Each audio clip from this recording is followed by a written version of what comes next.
Good evening, everyone. Are you good over there?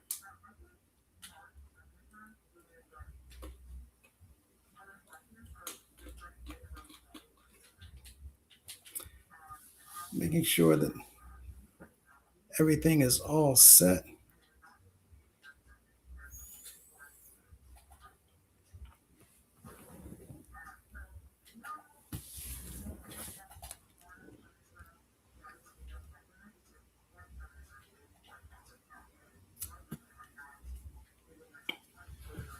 And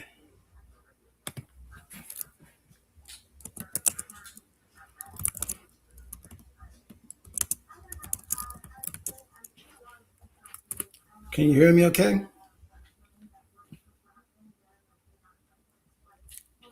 Hello, hello.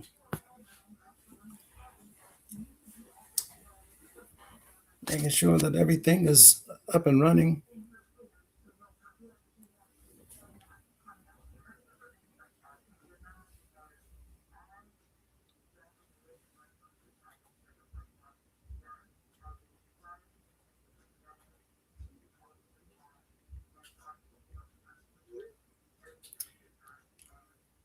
Okay, good enough. Um, so I wanted to come back earlier in the week and wanted to present this sooner. However,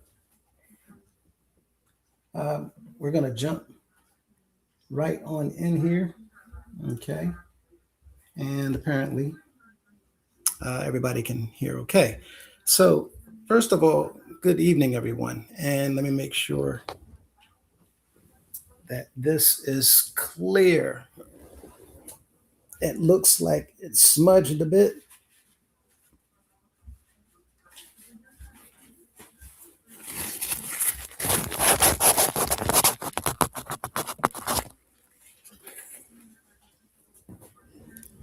Okay. So, um, first of all, welcome back. We're going to actually cover some information tonight that I'm sure might be a little bit sensitive to many of you.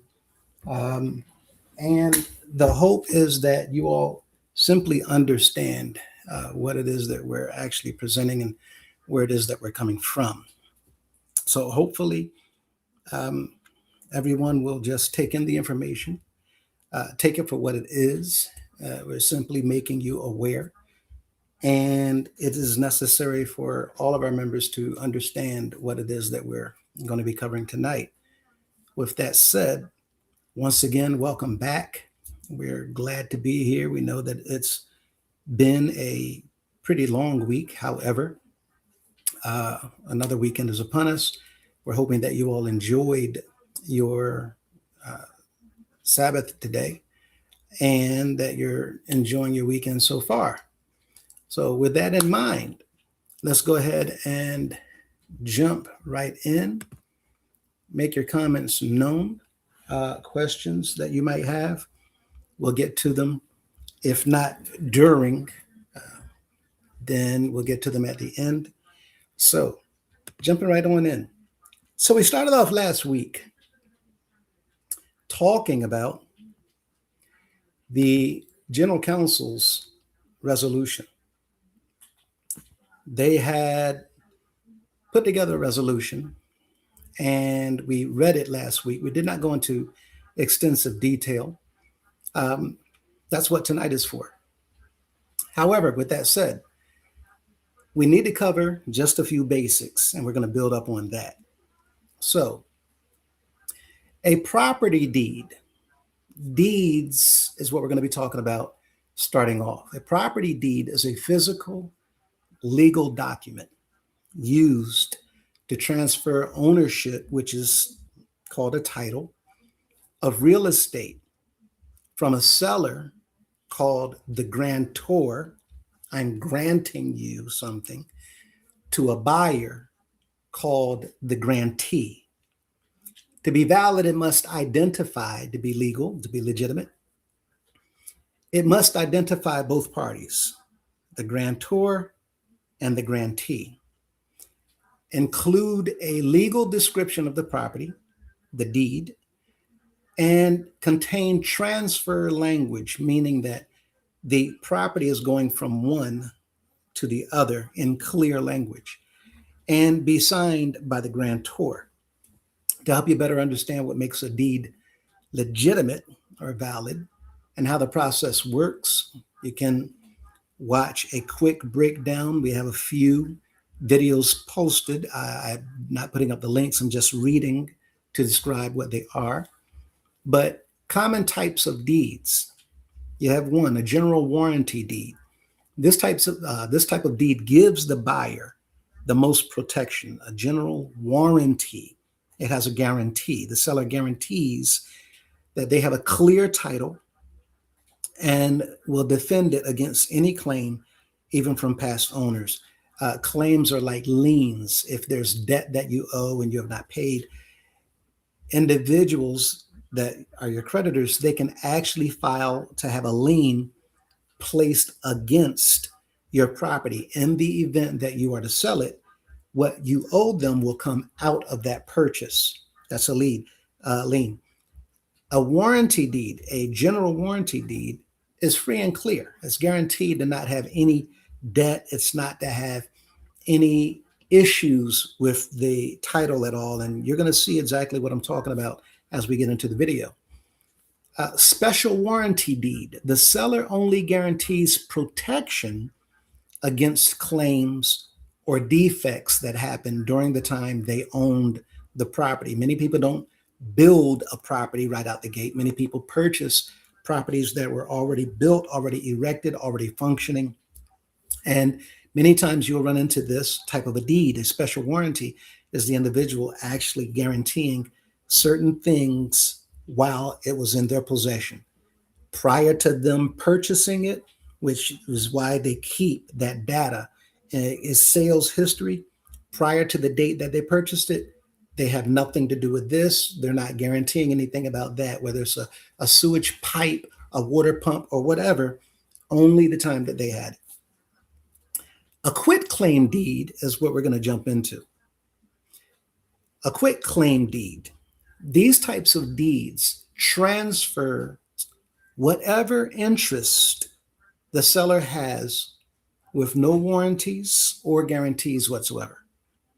It's often used between family members or to fix errors on a title. It's just a quit claim. I quit. I'm turning it over to you.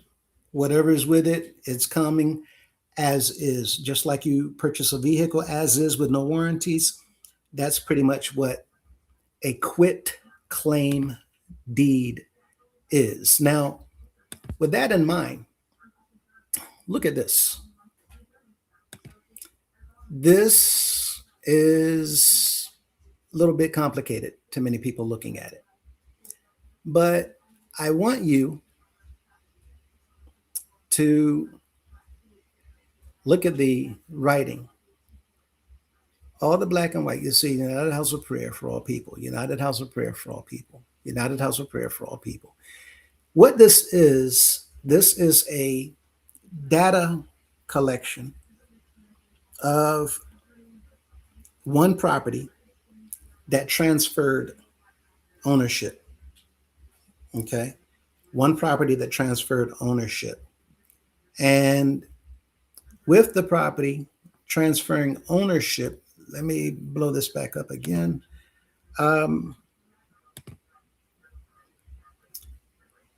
With the property transferring ownership, look down the column, look at the colored sections, and you'll see one particular where it begins in 1965. Okay. Now, here you see every transaction from the first deed. Okay. Now, we're not going to get into all of them right now. We're going to come back to this a little bit later. But this is just so that you will see what the logging and the data collection of what a deed actually looks like. And with that in mind, Again, we're going to come back to this. Look at this here. Quit claim deed. Now, we read this in the last frame. Now, what I'm doing is some of these frames you're going to see at the bottom, this is intentional wording that comes across the screen.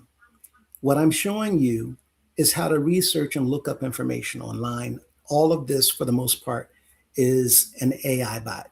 Okay. So when you're looking at it, you're going to see, let me get that page back.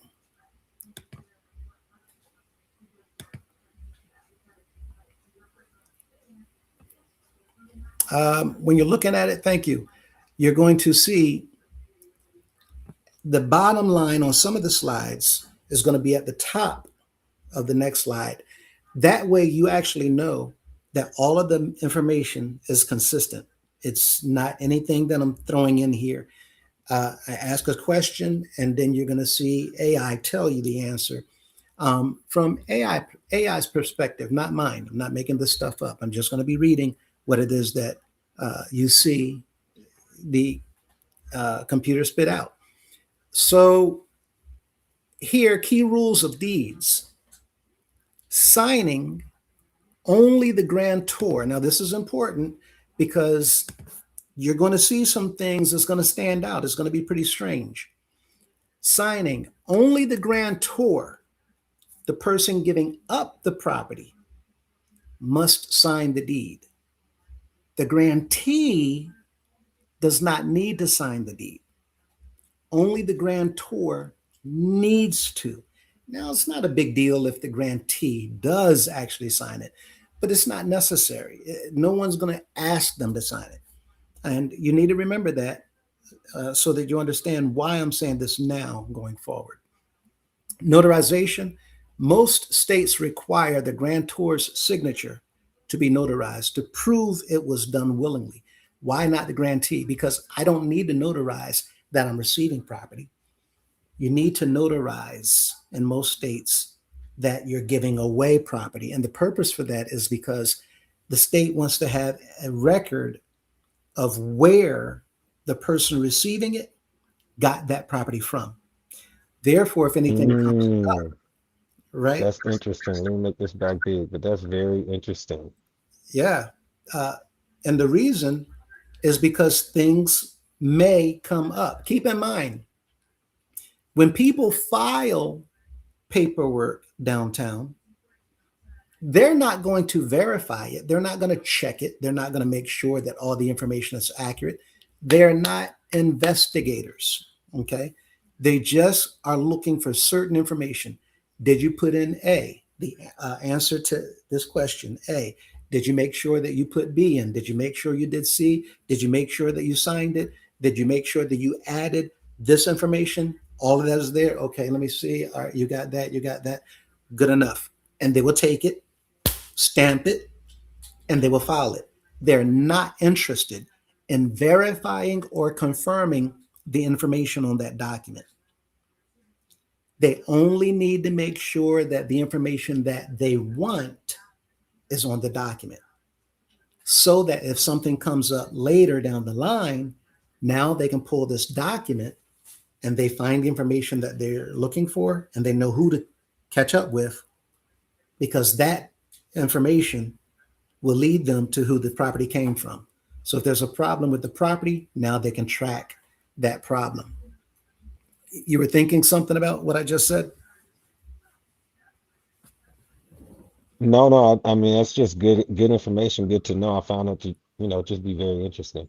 Hmm. Because like you would think that they would need both, you know what I mean? But I guess it does only matter that the current owner or the grantor is the one who, actually files anything. I mean, why do I need to file something to say that Receive. I got it, you know? Yeah. Right.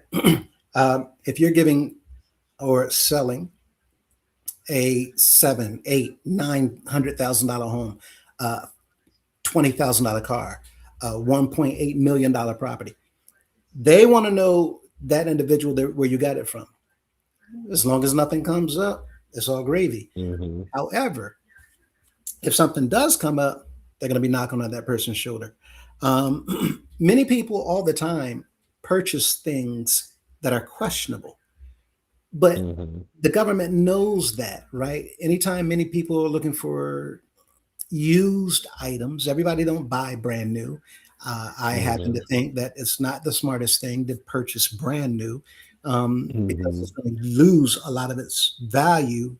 instantaneously right after you open it or walk out with it. But Yeah. used, right? We hear this all the time. For those who go thrifting, I love thrifting. Mhm. Used or like new, barely used, right? Still same quality, um, Mhm. and it's going to get the job done. Uh, Yeah. so, looking at the notarization, that's why only the grantor needs to notarize. Recording, while a deed transfers ownership upon delivery and acceptance. Delivery, I'm bringing it. I'm accepting it. You're accepting it. I'm Mhm. bringing it. It should be recorded at your local county office, such as the Registry of Deeds, to give public notice of your ownership. And that way it becomes more solidified because once you post it and make a public notification of that posting, now you're giving the public the opportunity to speak up in the event that there's something that you're aware of pertaining to that specific property.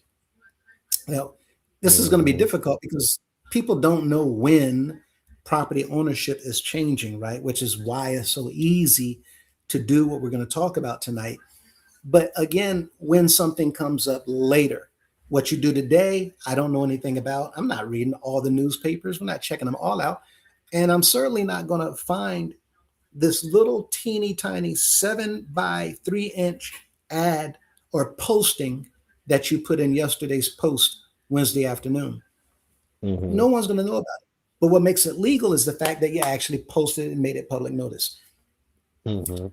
When I come up 4 years later and something happens, job, I need to move, I can't keep the house, I know I'm not coming back, I put the house up for sale.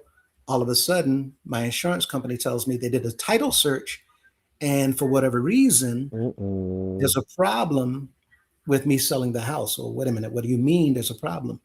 Well, we found something on Mhm. the title when we did a title search. They're checking out that Mhm. title to see if there's anything attached to it. And many people have found out that their homes were actually sold right out from underneath their feet without their knowledge Mhm. because they don't verify this information. Again, everybody stick with me because you're going to be alarmed at what you find out tonight. Um, so look at that bottom. It says, please tell me what specific question or issue you have with your deed so I can give you a precise answer. And I left that there. I want you all to see it. I think I left it on two so that y'all can see that I'm simply putting information in and letting AI do all the talking. Okay. Um, Look at this next frame here. It Get out of the says, way. I'm sorry. Uh, okay. And yeah, I thought there was an option to put those windows on the side. And some of these frames are wide, some of them Yeah, are. it is. It's all good. But here, this is a quit claim deed, what you're looking at right now. Okay. And you see um, highlighted at yellow at the top. Um, but pay attention to what you see on this quit claim deed. Um, it says, know all men by these presents um, that Brian Tucker, let me get that up one more time.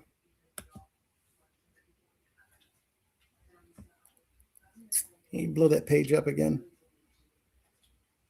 Okay. Um, Brian Tucker here and after. And you all, my eyes, I'm 2.5 days. A lot of you have been calling and texting. I haven't. responded. It's all good. So yes, y'all know in the audience what's going on. So my vision is very, very blurred right now because I'm on fumes. But uh, Brian Tucker, there and after, called Grand Tour in consideration of $10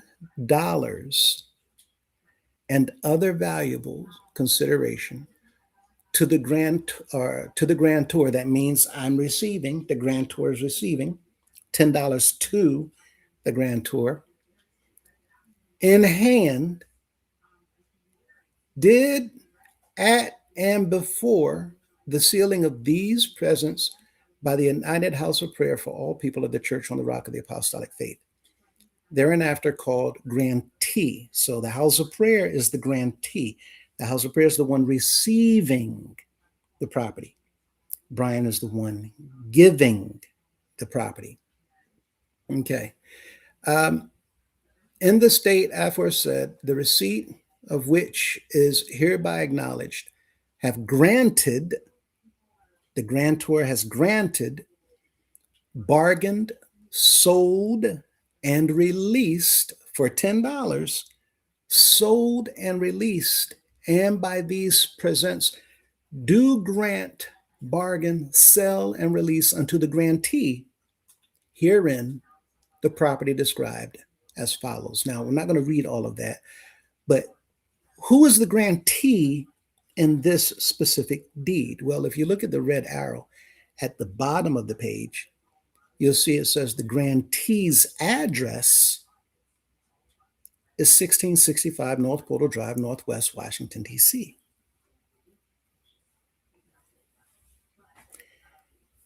That's the grantee's Mm-mm. address. Okay. Now, if you look, one second, at this next page,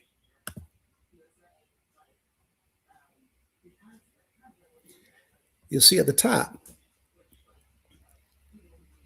personally appeared before me the undersigned, who being duly sworn, deposes and says, I have read the information on the affidavit and I understand such information. The property is being transferred, the ownership is being transferred by Brian Tucker to blank. Who's it being transferred to? Now, contemporaneously herewith. Now, if you look at the blue arrow, it says this deed is exempt, or, excuse me, exempt from the deed recording fee because exemption number one, transferring realty in which the value of the realty, as defined in Code Section 122430, is equal to or less than $100. So, what this deed is saying, I don't need to pay a transfer fee because it's less, the value is less than $100. I'm That doesn't even selling make sense. for $10. What was that again? That doesn't even make sense to me because it has a deed. But No, okay. but y'all gonna see again, you can put whatever information you want on a lot of government documentation, whether it's local government, county government, city government, or federal government. You can put anything you want. Now, the hope is that the information that you put on the documents are accurate and true. Now, I'm going to go out on a limb and I'm going to say that Mr. Tucker is not really aware of everything going on right here. And I'm going to say that confidently. Now, I know it may look, feel, and seem like while he was carrying this out, he's aware of everything. But what you're going to realize as we go through this video is many times individuals are not always aware of everything because people who are telling them things are not telling them everything. So I'm going to be of the impression that Mr. Tucker simply is not aware of what's really going on right now. And you all are going to find out what I'm talking about shortly. Um, but if you go down to the green underlined section, as required by code section 122430 or 70, I state that I am a responsible person who is connected with the transaction as grantor. Now, the date that this deed was filed is here at the bottom, August the 30th, 2024. August the 30th, 2024. Now, you all remember, August 30th, 2024, we didn't have a bishop. August 30th, 2024 was after Mr. Bailey had deceased. August was prior to October. October 13th is when we had the special assembly, when the election was held. So here's August 30th, where this transaction is being carried out. And it's interesting to me because the grantee's name is not on this deed. The grantee is the entity known as the United House of Prayer for All People. But on the first form I showed you, the grantee's address is 1665 North Portal Drive. Now, we can say that that's the headquarters of the entity, the Yeah, organization. I got questions on it. I mean, because being that it's left blank, that's the same thing to me as writing a blank check. I mean, the address could be the address, but is it going to the organization or is it going to some sort of a trust or something like that? You know, Well, not yet. It's going to be mhm, interesting though, because in a deed, the deed gives you the information, right? Remember, and this is why we read the first frame to give those definitions and what it must include. It must include what mhm, is being transferred, right? mhm, And so we have a grantor and we have a grantee. And by right. law, in corporate law, remember, a business can be its own entity. So a Mhm, business can function on paper as an actual person. mhm, Okay, and we're gonna get there in a moment. I'm telling you all, this is also very interesting, especially how this unfolds. But again, that date, August 30th, 2024, stands out because remember, we had no bishop. mm, okay, And if, interesting. right, and if we had no bishop, How is mm, that? Okay, then who's actively functioning on behalf of the the organization, organization. right? So let's go to the next. I know what it is. It Uh-huh. has to be the spirit of the man waiting on the body to get there, the new body, Is right? very interesting. Um, some people might say that, but we know that in between elections, we have an individual who's been designated, handpicked, selected, and appointed, Hmm. right, Yeah. by the former bishop, Hmm. which is also questionable because that position is a position that the members have absolutely nothing to do with. They have no say so in. An Hmm. individual who's going to replace the CEO in the event that he is incapacitated or he's not in office due to whatever reason, he's Hmm. picking his own substitute, I thought the people picked that. right? You know. So you have a CEO who's saying, in the event that I'm not able to do whatever, Hmm. I get the power and the authority to designate my responsibilities, my authorities, my powers in this organization to someone of my own choosing. Okay. That's a little problematic. Um, so we know that we have someone that the Constitution says, in the event that the bishop is not in office or service, that this individual, called the senior minister, designated and appointed by the bishop, they will act as the CEO with all powers of the CEO. But we're going to look a little bit closely at the Constitution a little bit later on as well. So, with that in mind, um, look at this again and notice it is a quit claim deed.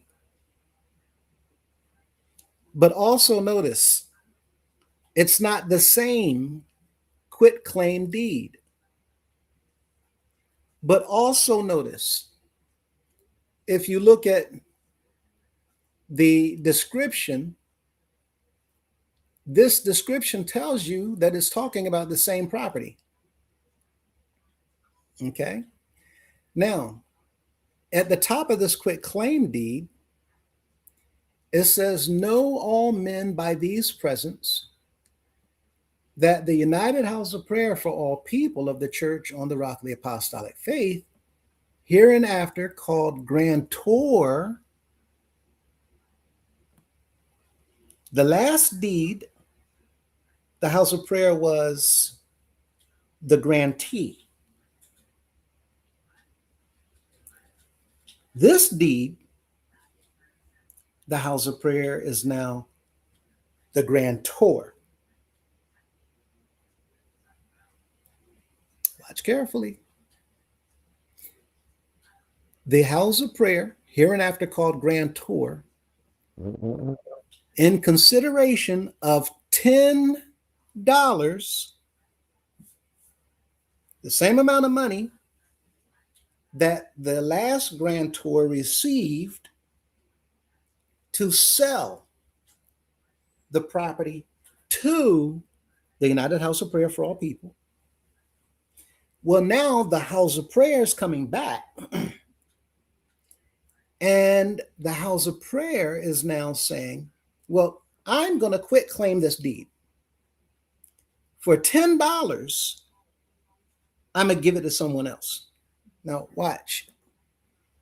It says $10 and other valuable consideration to the grantor received, the grantor received in hand, paid at and before the sealing of these presents by Bishop A.D. Cunningham and his successors, trustees, as trustee for the United House of Prayer for all people of the Church on the Rock of the Apostolic Faith, a nonprofit corporation organized and existing under the laws of the District of Columbia, hereinafter called grantee.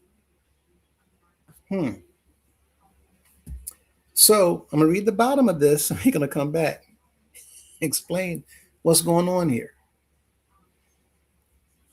The receipt of which is hereby acknowledged, have granted, bargained, sold, and released, and by these presents do grant, bargain, sell, and release unto the grantee herein the property described as follows. Now it's the same property in Rock Hill, South Carolina. Now, what this says is that the House of Prayer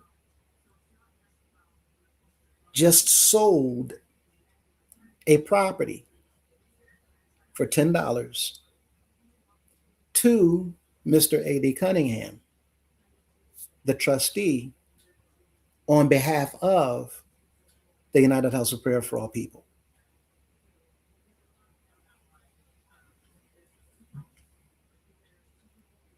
The House of Prayer organization just sold a property to Mr. Cunningham for $10. Wowzers. Let's go a little further. Wow. Wow. That is a red flag. We just Mm. recently went over this with some slides, and we talked about how by law it has to be um, done at full market retail value. And then we also talked about that they had the option to do quick deeds, and that quick deeds, if that was the case, should have been done for all of the properties that are today listed in the SC Madison Trust name. Quick deeds should have been done to transfer all of that to every bishop thereafter, and everything should be in AD Cunningham's name via a quick deed, if Well, that's the case. we're gonna get there, Mm, sorry. and that's why. No, it's all good. This is why I said earlier, if y'all presented that information, then this is perfect because it's Hmm. going to actually piggyback on that and go into a bit more extensive detail Yeah, over one solid. transaction. So we're going to Mm, dive in one transaction. We're going to pick all this information apart to look at exactly what's taking place here. Now, what you just said is a mouthful, but yeah. we're going to understand how they're doing what they're doing. Because for those of you who don't know, Mrs. Ms. Miss Madison has a master's degree, Mm, and she has quite a bit of knowledge in real estate, quite a bit of mm-hmm. knowledge in contract law. Anyway, let me get back on topic. But my point here is when you learn about certain subjects, you also learn how to use the laws within those fields. Right. Okay. So as you see and understand what we're getting at, you're going to see so much more as we uncover this. Look at this highlighted section at the bottom, the yellow. Um, Derivation. This being all or a portion of the property conveyed unto the grantors named herein by deed of Brian Tucker, dated August 30th, 2024, and recorded.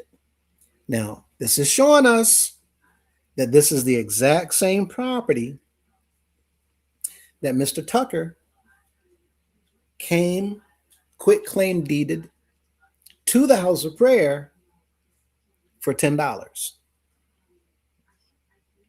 Okay. He received $10 to give this property to the House of Prayer. Mm, mm, Now, that was on August 30th, 2024. Now, the grantee's address at the bottom, the blue line, the grantee, mhm, 1665 North Portal Drive, Northwest. So the grantee is now living at 1665. But it says up here that the grantee is Mr. A.D. Cunningham. mhm, And in the last quit claim deed, the grantee also lived at Portal Drive, but we didn't have a name.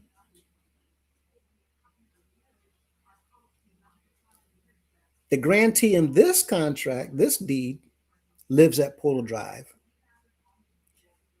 On the last deed, the grantee also lived at Portal Drive. The problem here is August 30th, there shouldn't have been anybody living at Portal Drive. That's one thing. Well, I think someone may have a question about that because I was looking at one of the comments here, and I think them she mentioned that Miss Chrissy Taylor mentioned that Bailey passed in 2023. I know you had said that that date was significant about 2024. Uh-huh. So could you just kind of elaborate on that a little bit, I guess, to answer whatever questions they may have been having, And what was that again why about those the? dates are significant? So you had said something earlier about we didn't have a bishop during this time, and I think you Mhm. were talking about in 2024, but that's when they commented, well, Bailey passed in 2023. So could you kind of clear up those dates to kind of bring some Oh, clarity to them? and that's my mistake. Um, and thank you for clarifying this. This is why I tell everybody always ask questions, call us out if we get something wrong, and point it out. And you're absolutely right. Whoever this person was, they're absolutely right.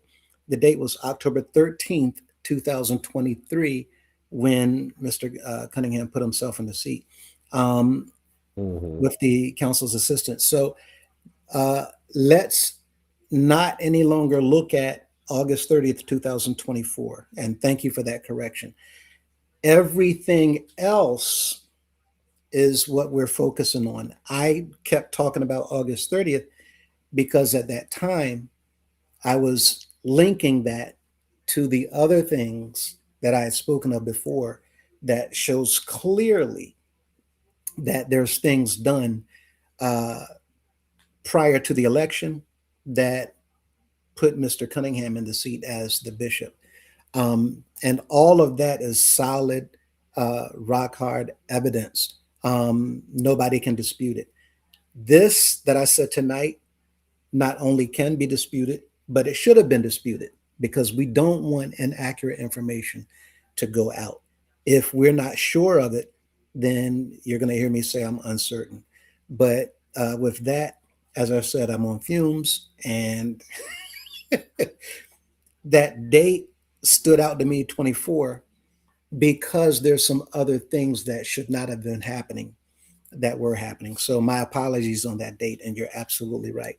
So let's pay no more attention to that date, August 30th.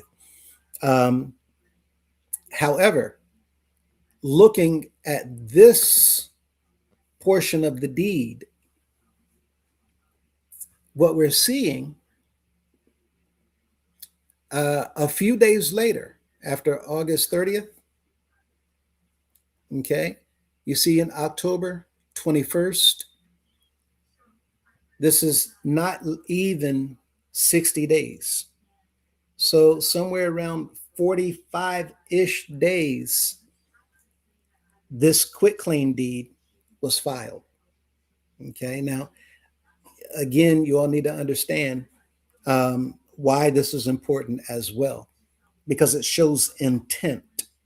So you had somebody that comes and quit claim a deed for $10 to give it to the house of prayer. And then you had Mr. Cunningham who came and had the house of prayer sell it to him for $10 as the trustee. Now, that alone should raise questions, but we're going to answer those Hmm. questions as we go forward. Okay. Uh, Now, it says here um, where he signed, Mr. Cunningham signed. Look at how he signed. Bishop A.D. Cunningham, sole trustee and CEO. Sole trustee. Now, we've been talking about this because we've been hearing over and over and over and over and over. Sole trustee, sole trustee, sole trustee. We're going to get into the nitty gritty of what that means. Look at uh, the notary public, the red arrow at the bottom. Who do we have here? Brenda Hall. I've been telling you over and over and over. I don't know if you've been hammering this, Golden Boy, but there's staff members and there's individuals that are being used around the organization that members don't know anything about, Yep. right? And here's another clear example where Miss Brenda Hall, I had no idea, was a notary public. Mr. Her name is Sterling on a Green, lot of documents as the notary. Yeah. right? Her, Mr. Sterling Green is another one. You're going to see hmm Cynthia McDowell. Now you're going Oh, to see yes. some of the same names, right? You're familiar with that name. Yes, sir. I just read that name on a Mhm. document that we came across recently. Yeah, all over the place. hmm Miss Carol Jackson, all over the place. hmm Miss Mickey Bailey, all over the place. hmm Mr. Elliot Thompson. Oh, Um, yes. you're going to see some of these councilmen, which we're going to get into that as well, which is why we're talking about this tonight, to show you all the work that the council does that the members don't know anything about. And you haven't seen councilmen do their work yet, but it's coming because the council's doing the work to set up the CEO and the bishop at House of Prayer to do what they're doing. He could not do what he's doing here if the council did not do what they did back there. And we're going to get there in a little bit. So this is just more evidence to show you that they utilize individuals within the executive office to sign paperwork as a notary public. And so they pay for, it appears, certifications for staff members to become certified in notary publics so that they can sign off on paperwork. They have an in house attorney so that they can sign and file paperwork. And they have other staff persons around them making sure that all these other things are being filed, all without the knowledge or consent of the members whatsoever. Right now, look at this next form. Next slide. Here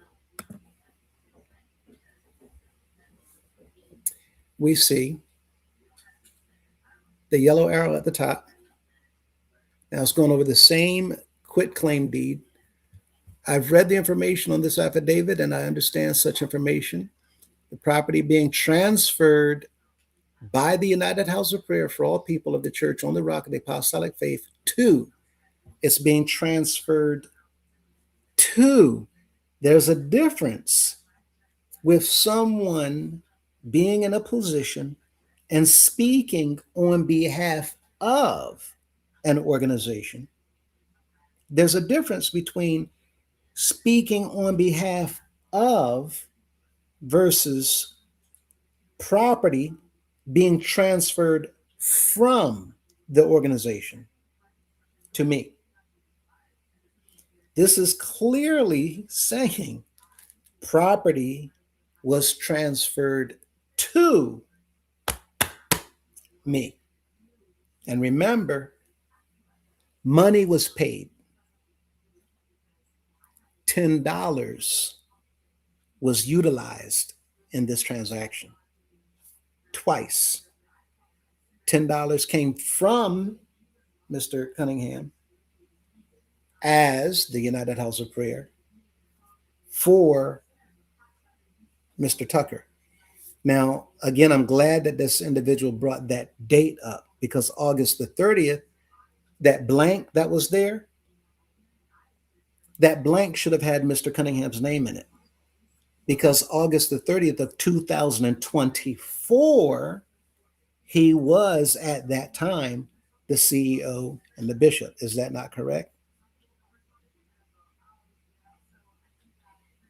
And if he was the bishop, then he should have been signing as Bishop A.D. Cunningham, trustee for the House of Prayer. But I'm going to show you why he didn't sign that first deed. And we're going to get there in a moment. But this transferred to Bishop A.D. Cunningham and his successor trustees or trustee for the United House of Prayer for All People. And if you look down at the green arrow at the bottom, as required by Code Section 122470, I state that I am a responsible person who is connected with the transaction as grantor. This deed, he's giving the property away for $10. And who's he giving it to? Himself.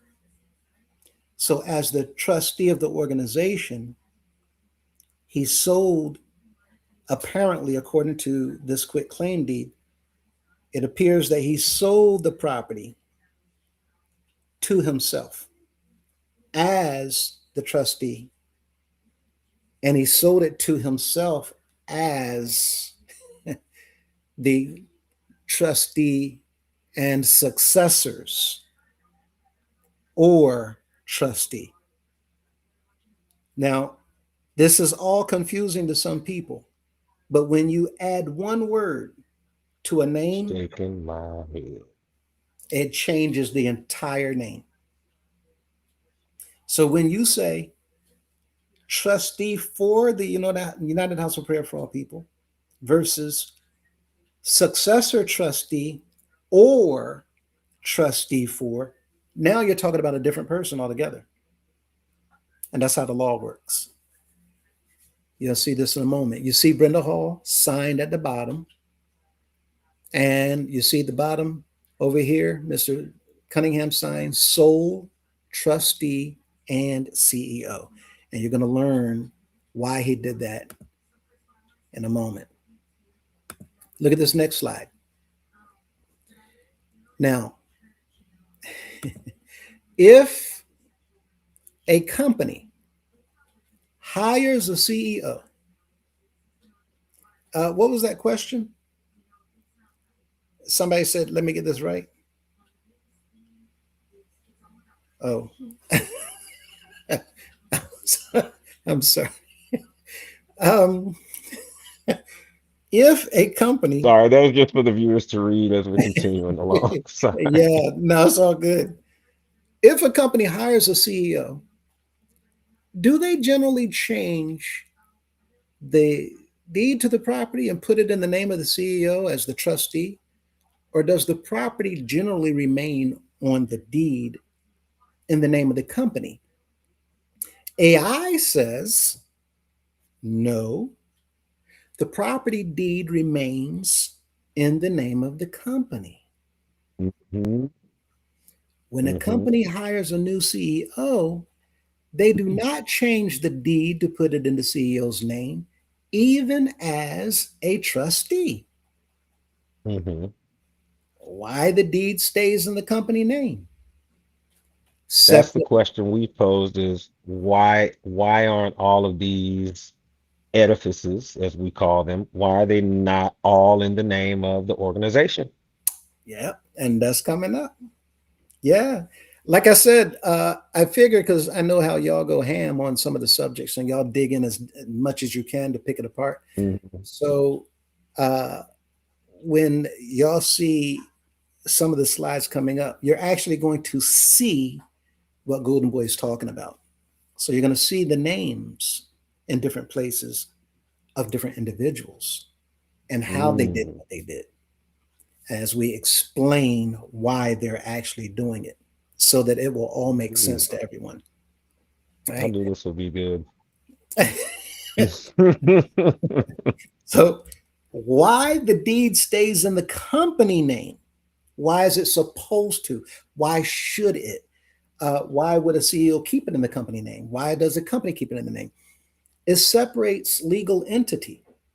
A corporation or LLC is a legal distinct person. This is what we were saying earlier. The company is a legal and distinct person that can own property independent of its officers or owners. The company on paper is a person. McDonald's restaurant on paper is a person. KFC is a person. Campbell Soup Incorporated is a person. They don't Yep. need the CEO of the restaurant or the soup company to put their name on the property's deeds. Even an illegal alien that comes in, not an illegal alien, even a foreigner that comes in properly, Hmm. um, they don't have an American birth certificate, right? So they even get what's called a tax ID number to identify them as an entity that's able to legally function within the confines of the United States. Then they can start a business, they can get their own place to live, they can get cable in their name, they can get, pretty much whatever they want. They can enroll their children into school, all of those Yep. things, but you have to be a legal entity, something that the government can tax or not tax is what it boils down to. Um, so that's just the American way. Right. It's like getting a job and you're on probation, right? But you Hmm. you don't know whether you're going to pass, make the grade, and your probation might be 60 days. And if you anybody who saw the movie Pursuit of Happiness, where the character had 6 months to perform, and the job is not yours yet. It depends on your performance. But every individual, even though they don't have the job, the company still gives them, as Golden Boy just described, their own ID number so that they can identify them as their own person inside the company. You have a company that you start or at home business, whatever it is, you will get a number and something to identify you on paper, making your company on paper its own entity. And this is how people, when they have the most horrible credit, they'll start an at home business. And now you see them buying everything on credit, credit, credit. How are they doing it? Because they're not using their personal credit. Their personal credit is shot, but now they have business credit and they can purchase everything they want in the name of their business because their business has credibility that can get loans from the bank. So this is saying that there's no need for a CEO to do what we see our CEOs actually doing. It's not necessary. They also keep it separate for corporate continuity. Properly, property ownership stays tied to the property ownership stays tied to the business. Okay. This lid belongs to this cup. This cup is the company I run. I don't need to take the lid and put the lid in my name. I run the entire company. The lid stays on the cup. I don't need to take the lid off and put it in my pocket whenever I leave the cup behind. I leave the lid on the cup because the lid is not going to go nowhere. As long as I run the company, that lid stays where it is. As long as our CEO is over the company, the property is going to stay where it is. It's going to blow you all's mind why they're doing this. Stay with me. So, for corporate continuity, you keep the property of the company in the name of the company. That guarantees the corporate will continue even without the CEO. CEOs get in accidents. CEOs have divorces and they go on binges and they fly off somewhere. They have problems where people, companies can get new CEOs, but if a CEO is transferring all of the company's assets into their name, that's a big problem. Okay. So the CEO role, the CEO is merely an employee at the bottom of the page. He's merely an employee and an agent of the company, not a owner or trustee of corporate real estate. Surely not precious. Right? But what do we hear all the time in our organization? Y'all taking care of my buses? Y'all take care of my houses? I want all my bands, my choirs performing, my this, my that, my everything, even down to my party. The service is mine. It's in the honor of me. What company have you ever seen hire a CEO and then the company revolves around the CEO? We never see this. Um, Look at this. Avoidable costs. Changing a deed incurs unnecessary transfer taxes, recording fees, and administrative burdens. You're going to have to pay transfer tax, you're going to have to pay recording fees, and it's going to cost all types of burdens for administration. Administration meaning human resources, because they got to file more paperwork. They got to file more paperwork. They got to sign more paperwork. They got to listen. All those deeds you had Brenda Hall's name on it. This is more paperwork. Elliot Thompson, more paperwork, right? All this paper, stamp, paper, notary public, paper, wit is paper, paper, paper. It's unnecessary. And each one of those documents, got to pay for it. Watch carefully. Now, when the company keeps the property in the name of the company, you don't have to do all of that. It's not required, right? So if you leave it in the name of the company, it doesn't matter who come and who go, because the property's not going nowhere. The company is stabilized and everyone revolves around the company and the assets, the property. But the company does not revolve around the CEO.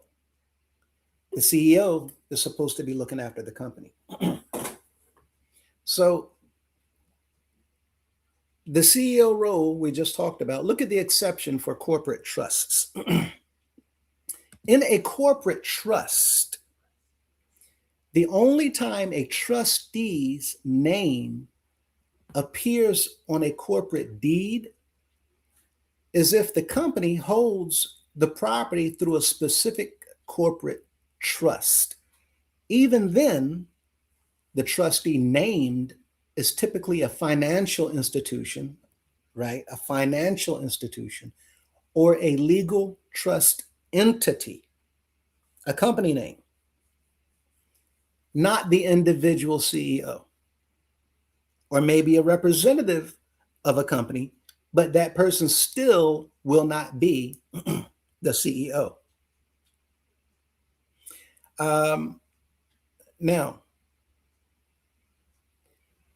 when a CEO signs real estate documents like a sale or a lease, they sign on behalf of the company as an authorized officer, but their name is never, ever added to the title. So here's one of those slides so that you all will see. This is straight off of AI. Please tell me if you're reviewing a specific deed that has a name you don't recognize. Drafting an agreement, right? Just so you all can understand, I'm not typing this stuff up. I'm not making this stuff up. I'm sharing with you what the general information is online about this subject. Now, watch carefully.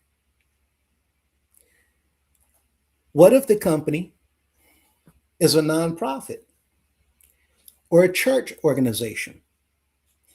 Do they Generally,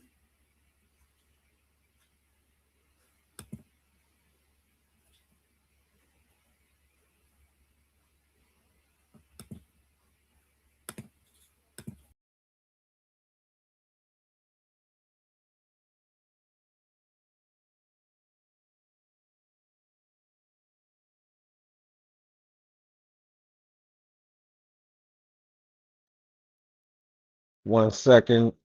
Brother Lewis will be right back. Look like he got booted out. So just give him 1 second. Mm, mm, mm, mm. Let's listen to some Sweet River while we wait on.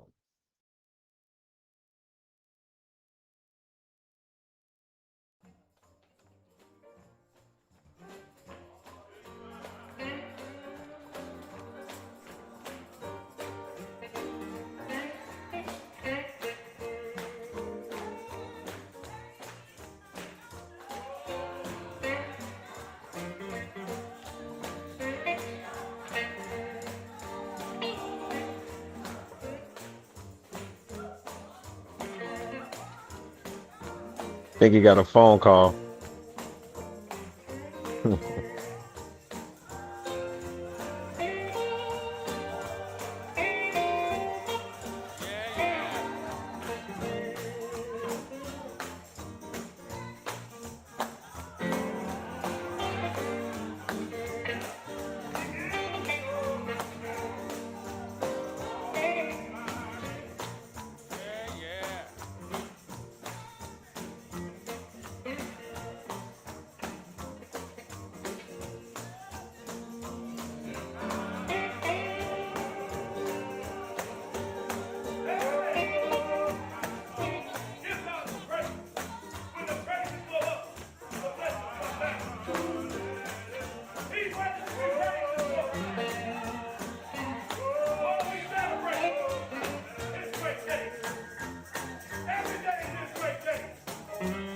Plug mine up.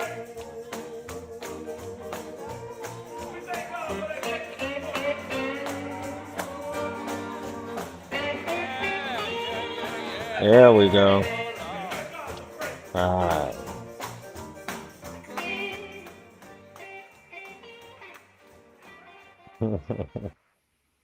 You know we always got some Sweet River on backup. yeah, it said Microsoft blocked my site. I don't believe that was Microsoft. Mm, Yeah. Um, we're used to that by now. Um, hmm. but I'm supposing, okay, so yes, same slide. So what if a nonprofit is the company is a nonprofit or a church organization? Do they generally change the deed?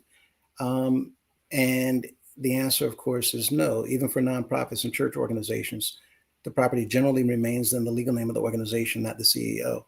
Um, under scenario one, matter of fact, let me go back.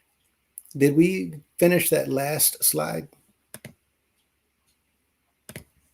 Yeah, we were right on the slide that you had clicked on, but as soon as you clicked on it, you got booted, if I'm not Okay. mistaken.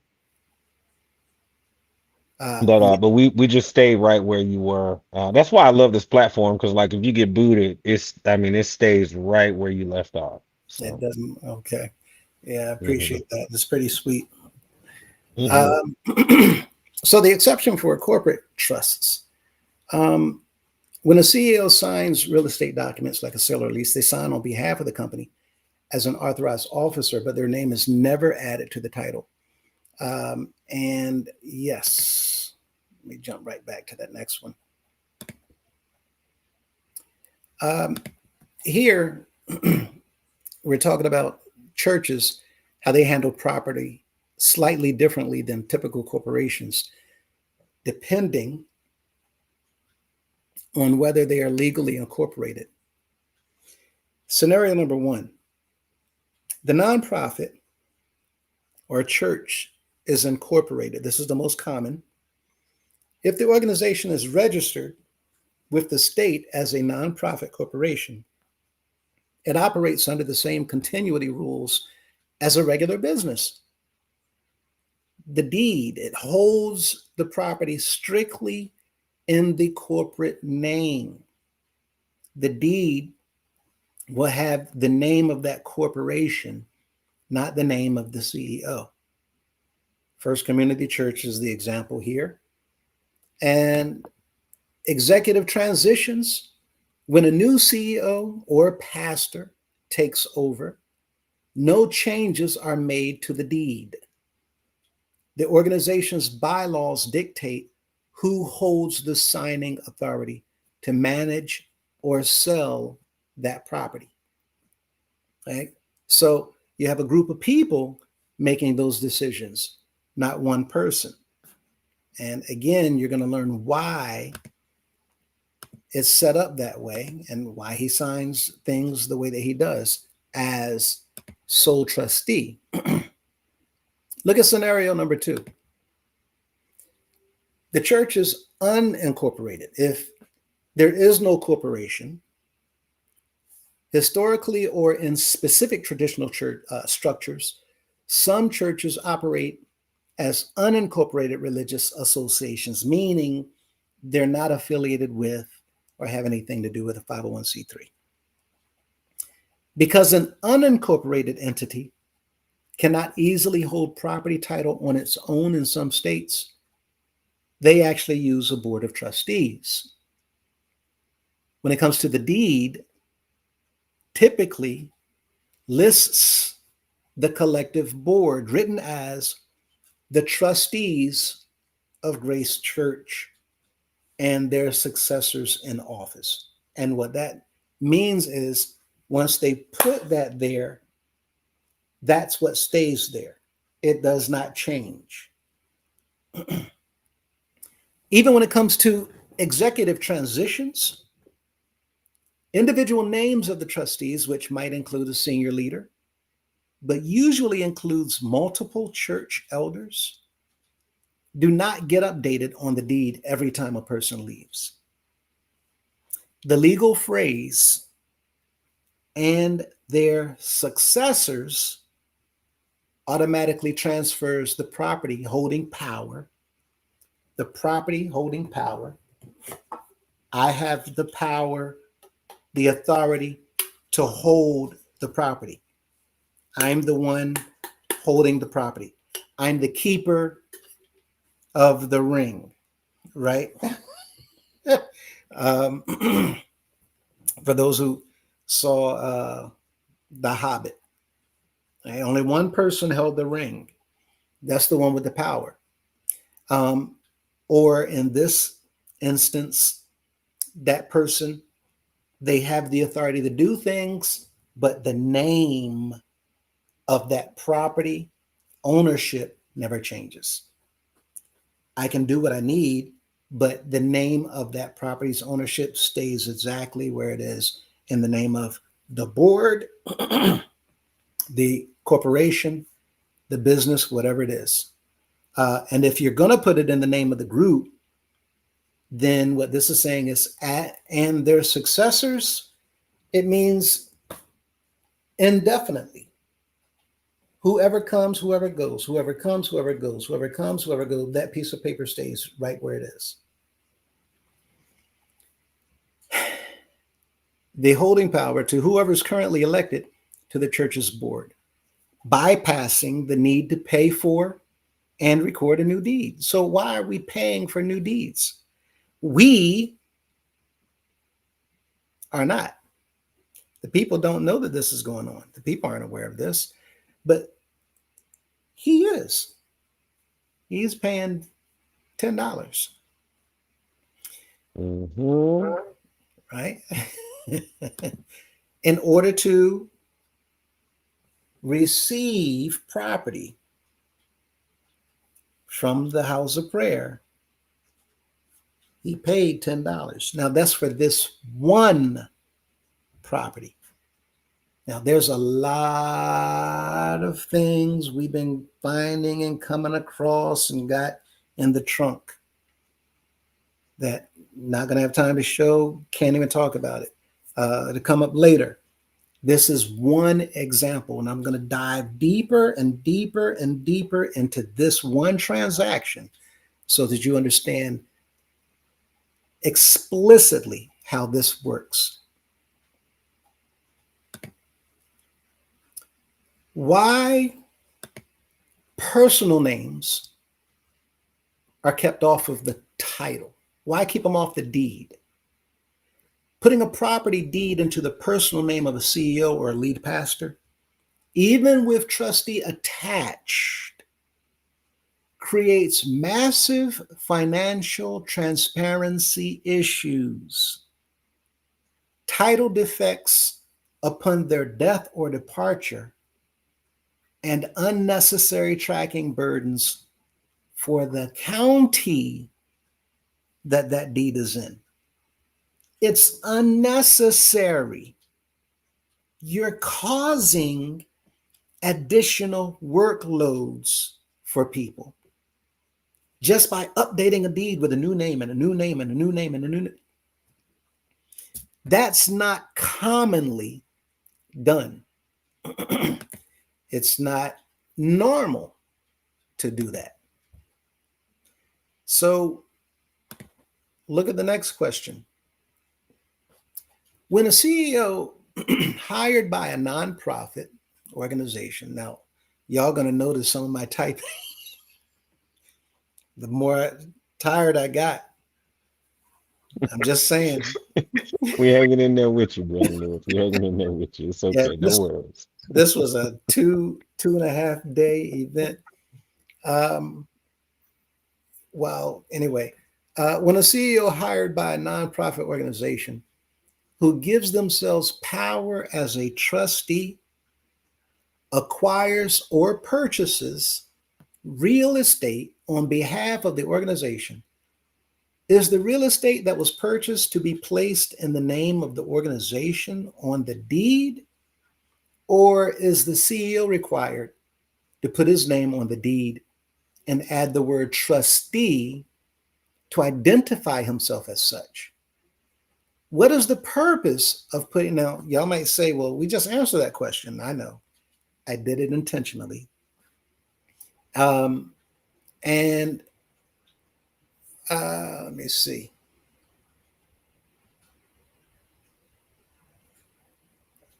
Thank you.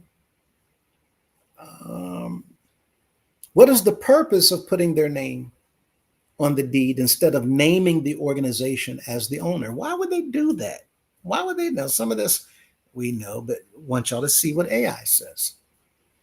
What is the purpose of adding the CEO's name on the biennial report as the beneficial owner, along with a friend of his, the second beneficial owner? So that you all understand, all I'm doing is I'm linking now things that we already know has transpired and taken place. Why would I want my name on a deed? And why would I want my name on a beneficial owner report called a biennial report? And why would I name a friend of mine also on that report? Placing property in the name of the organization versus the CEO slash trustee. When an authorized executive purchases real estate on behalf of an incorporated nonprofit, the law strongly prefers and expects the deed to name the organization itself as the sole owner. The law prefers and expects the name of the company to be the sole owner. The law expects it. No, Example? that's crazy. That is crazy. Mm-hmm. That you just said that the law expects it and not suggests it. Right. But I've been noticing in recent messages from Cunningham, he's been subtly letting on to different things that have to be done according to the law of the land without letting on too much. He just kind of glazes over like super fast so that no one like understands what he says, but like he acknowledges the fact that he'll say, "Oh, because that's because the such and such say so," or for instance, like just announcing that they're having the parade. Hmm. He said, "Well, we're having it because the government said that we can have it now." They now said that we are allowed to do it. I mean, you can't just go do it just because you're Addy, right?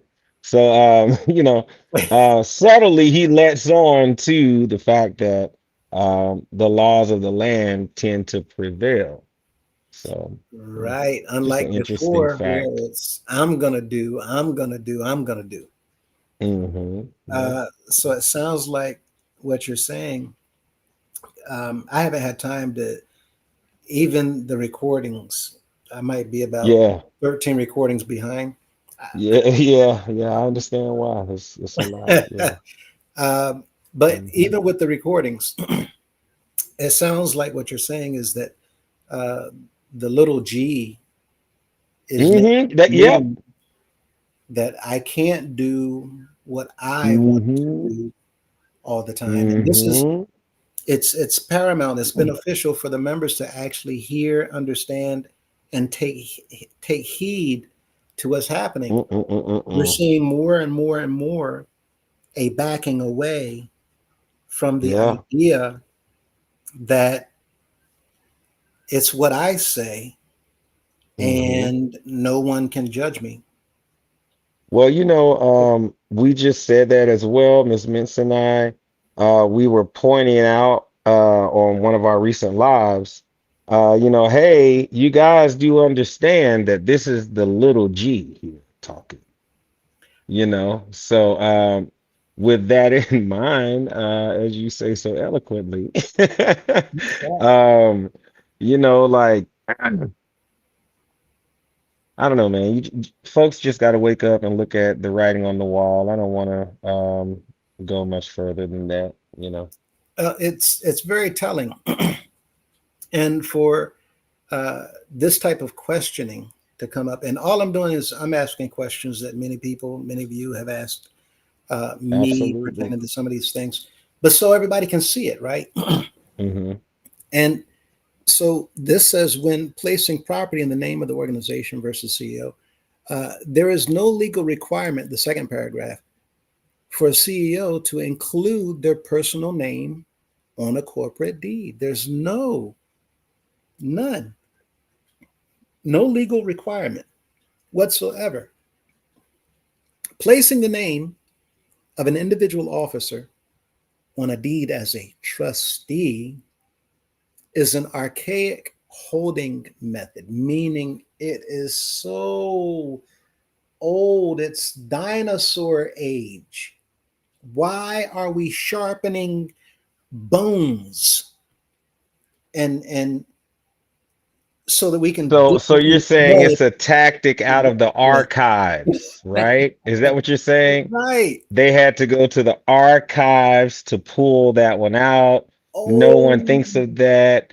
Sort of like our current commander in chief, when he tried to use like a 1909 or a 1901 law to it's a law it's a really really old law that he used. I think it might have been for birthright citizenship, um, but it's archival, right?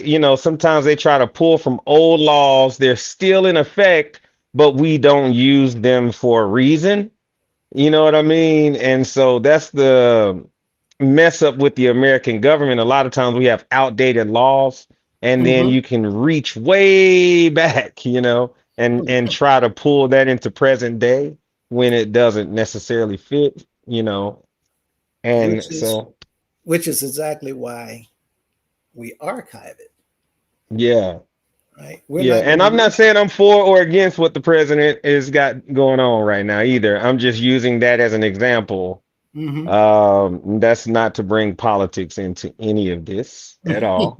But just want to make sure I use a good example of how you can pull from the archive up to present day. But Very strategic. and this is what they're saying, because to do that, what you're doing is holding the property in your name. But you don't need to do that, especially today with the advent of all this technology. Yeah. And so we see modern corporate law treats a registered nonprofit as a distinct uh, and is that individual person capable of holding title in its own name, and how long? Permanently. Mm-mm-mm. It's no need for putting it in my name.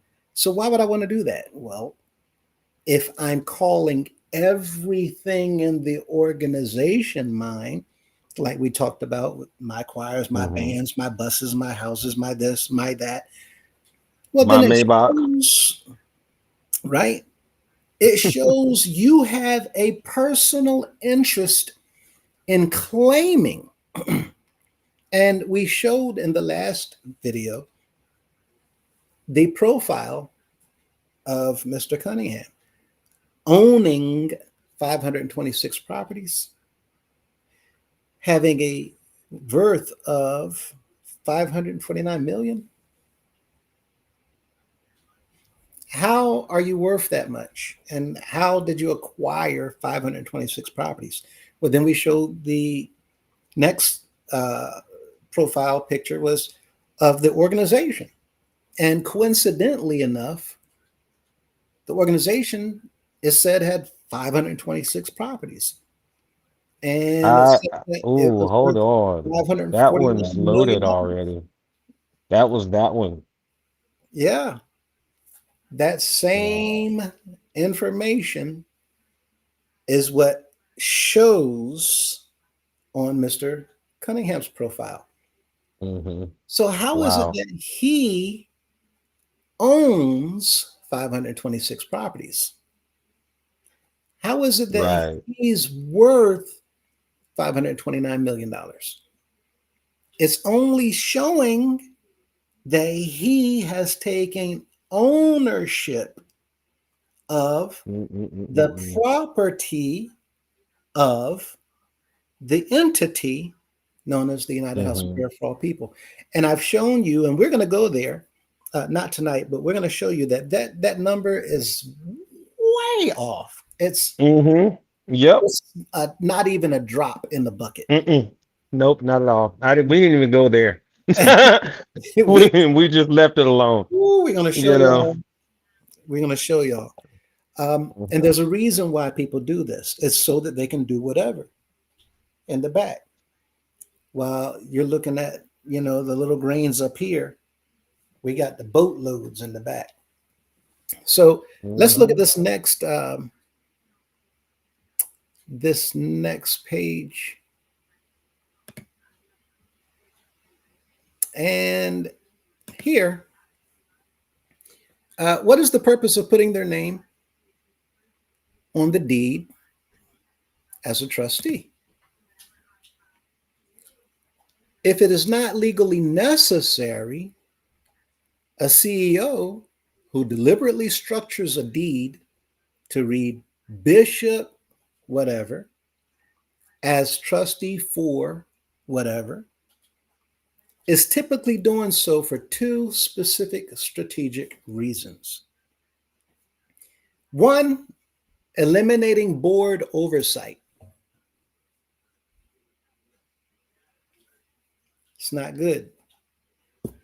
If a property is Okay. held in the strict corporate name, title insurance companies and banks usually require a corporate resolution, a board of directors vote, or multiple signatures to sell or mortgage the land. By naming himself explicitly on the deed as the sole trustee, the CEO ensures that his signature alone can sell, transfer, or borrow money against the property, completely bypassing internal checks and balances. Do you now understand why he signed the quit claim deed, sole trustee, and CEO. Meaning, if a bank looks at this, the insurance companies look at this, the government looks at this, then they see sole trustee. I don't need anybody else's signature.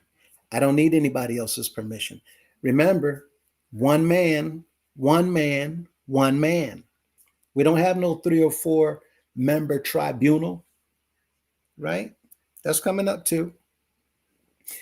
Just showing you all why all of this we need to be asking questions. Consolidating hierarchical power. In certain hierarchical, religious, hierarchical, it's like hierarchy, hierarchical, religious organizations, this structure is used to legally codify that the local congregation has no ownership rights. It signals to the public, the courts, and the members that all regional real estate is controlled strictly by the absolute head of the national office. Nobody has any rights to this property other than me. Note, because the deed includes the phrase as trustee for the organization, it's not their private personal property. They cannot legally leave it to their children in a personal will. However, while they are alive and in office, it gives them unchecked dictatorial management control over the asset, over the money, over the bank accounts, over the buses, over the houses, over the sanctuaries, over the apartments.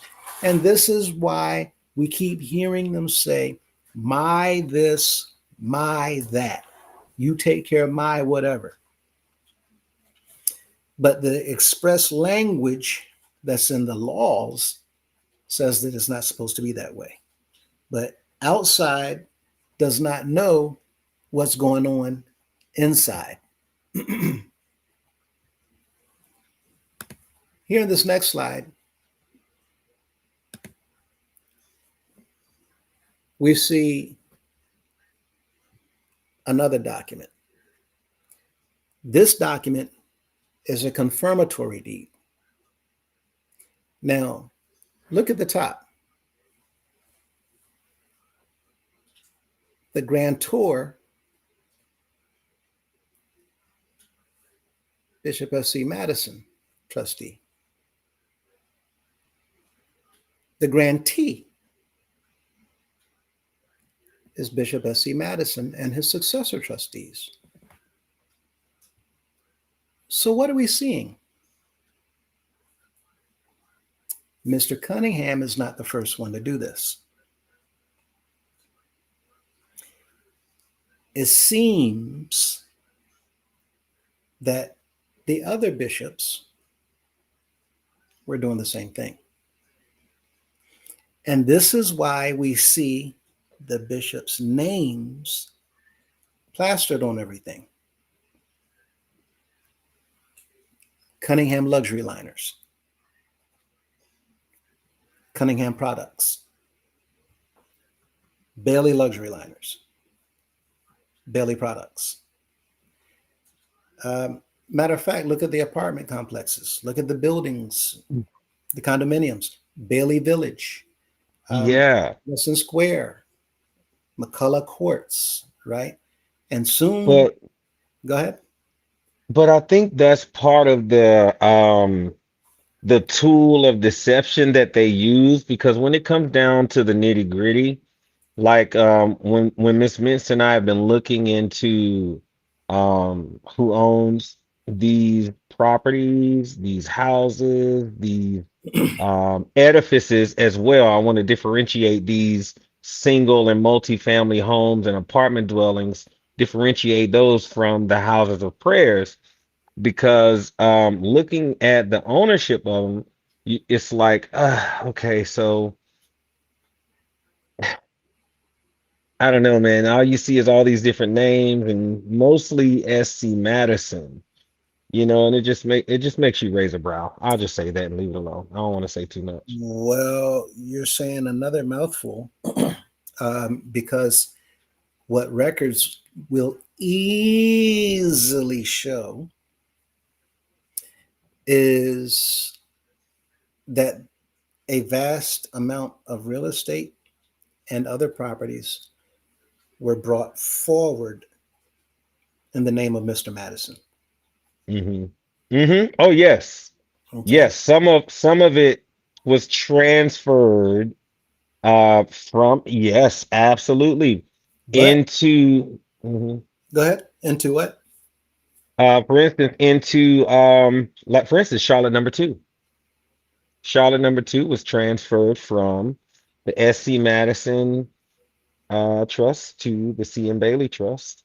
And so, or let's just say C. M. Bailey trustee as the owner. All right. Mhm. How it's written on paper. All right. Because uh, with that being said, what we actually saw was that particular house was just listed for sale. Then Miss Mintz and I went live. We talked about that, and then it came off the mark. Well, it was already off the market, but it was no, no, no. It was still up for sale, but it wasn't publicly listed, is what it was. And It they was still, yeah, they took it off the market for sale and listed it for lease, which still didn't make it any better. But ultimately, it just shows that there's some type of transaction that's attempting to be had or be made underneath the people's noses without anyone having any say so. All I know is that one day someone's going to look up and then the owner is going to be AD Cunningham trustee, and no one's going to know how that happened or what it means. They're just going to trust because it has the bishop's name on it, which is what I was getting at. That's part of the deception or the tool that they're using is putting the bishop's name on everything so that when you look at the money, you don't ask no questions. and that's You the you think it's in the psychological name of the organization, right? Hmm. right? And When written, they I'm zip it, can't. zip. They Zip. don't want what you just said about number two. They don't want it to be public knowledge, Mm-hmm. right? Mm-hmm. Because they don't want the members to know the business transaction that they're trying to carry out. Right. And what we're looking at on paper are things that the law says, mm-mm. Mm-hmm. And we're going to show you why. Because remember in the first couple of slides that it's not a requirement to have two signatures, right? Mm-hmm. You only have to have one, Mm-hmm. the grantor. Mm-hmm. And on that first quit claim deed, you remember who the signatures was? It was the Grand Tour, right? Remember that name? Oh, the name. That was Brian Not Tucker. off top. Oh, yes, yes, yes. The name we started with. Yes, yes. He Brother Tucker. signed that quit claim deed. You Ooh, did not yeah, I see remember. Mr. Cunningham's signature, No, you didn't. right? Because he's the grantee. Hmm. But But you on saw the address though. You saw right, the address, and you which is saw telling. who lived at the address. The Hmm. grantee resides at 1665 North Portal Drive, Lick is all get out. right? And that blank space that it's being granted to, Hmm. no name. is being granted to the Mm-hmm. organization. Now, we're going to go back and forth to those two deeds because we have some Mm-hmm. other popcorn surprises coming up as we Mm-hmm. revert back. Okay. Mm-hmm. Um, Got you. Got you. and so, with Solid. this in mind, uh, we see Mr. Madison did the same thing that Mr. Cunningham did. Vice Mm-hmm. versa, Mr. Cunningham did the same thing Mr. Madison did. He, as the trustee, You're granted. on point too, Bob T. But go ahead. I'm sorry. I didn't mean to cut you off, Brother Lewis. But yeah, Bob T was Yeah, I on saw point. that too. Uh, Yeah. it's just like people don't read the scripture and understand. People don't read the law to understand. Mm-hmm. So as Right. these business transactions are being carried out in front of everyone, we're looking at it like no big deal. It's just another Right. Wednesday because Mm-hmm. we don't know what's happening Mm-hmm. behind closed Mm-hmm. doors. We don't know what's taking place on those documents. We don't know and understand how the law works in order to call it out. Yeah. Right. So it's like taking candy from a baby is how easy. Mm-hmm. Mm-hmm. You can take anything from people who don't know the law and they will never give you a problem. Mm-hmm. Keep people ignorant of the law, you can rob them all day long and they never know it. Well, that's the point that we're making, even in talking about having the name plastered everywhere and the psychological impacts of that, as it pertains to keeping you away from looking over here, because you see all of these histrionics over here to draw in your attention. And histrionics means all of the flamboyance, all of the big lights and the, lights, camera, action, right? Mhm. So the histrionics. See, we talk about narcissists, but we don't talk about the histrionic personality disorder, which is just as huge as the narcissistic personality disorder. So that's something for members to look into. Do a little bit of research into histrionics so that you can find out what it looks like when a person is putting on a big show in your face, so that you are looking at this thing, but something else is going on. The sleight of hand. So just Right be in front aware. of right in front of our Hmm. eyes all the time, Yeah, all the time. absolutely. And it's like this one, the confirmatory deed. It's different from the quit claim deed because remember, quit claim is where I'm just walking away. I Hmm. Hmm. want nothing to do with the deed or with the property, Yeah. whatever it is that's coming with it. I'm just walking Hmm. away here. You can have it for whatever, Hmm. which explains the $10. A confirmatory deed, if you look at the green highlighting, correction of name of beneficiary. This deed is made the first day of September 1998 by Bishop S.C. Madison in his capacities as what? Sole trustee and chief Hmm. executive officer. So Hmm. it's a correction to a deed in order to change beneficiaries. Mm. Why do we need to do that? Don't need to do that. It's not Hmm. necessary to do that. If I'm hired to work for Pepsi Cola Incorporated Hmm. and I'm in this position, I don't need to change who the beneficiaries are of the corporation. Hmm. If the CEO of PepsiCo is secretly changing the beneficiaries on documentation and filing it in official filings of that municipality, Hmm. and the company find out, they are not going to say, oh, they're not going to be okay with it. They're not going to applaud. They're going to realize that you are trying to hijack them. Mm-hmm. If you're the one as a CEO or other officer, executive officer, filing paperwork for you to benefit from the company without the company knowing, that's not good. And I'll Mm-hmm. let y'all fill in whatever other word you'd like to use, but that's not good. Now, watch this carefully. Here, as we move forward, what you're going to see is it gets into the nitty gritty of this particular deed.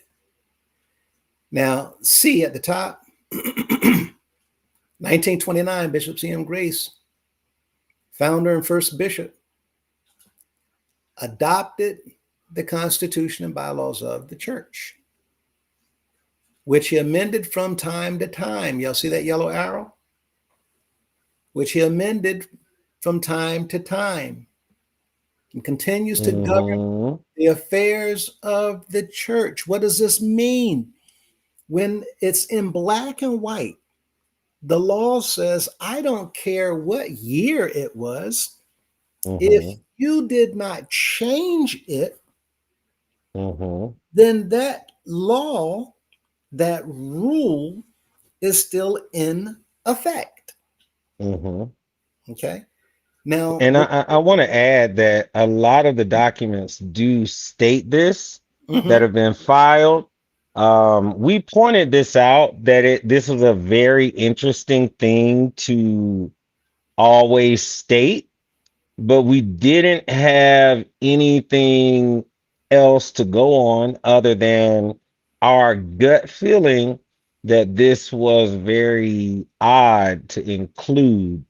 I mean, like every constitution probably changes once it goes through proper channels, right? So like why, you know, it's just a very interesting point to add in there as if it needed to be stated. And I'm pretty sure everyone is familiar with the, the statement that what's understood don't have to be stated, right? So hmm. like, why The did we problem, tell on ourselves there?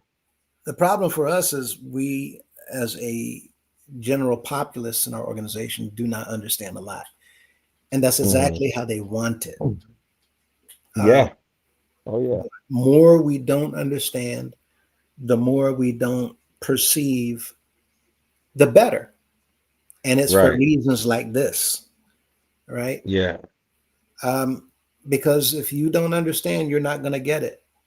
And Hmm. if you don't get it, I can run a fast one by you all day long.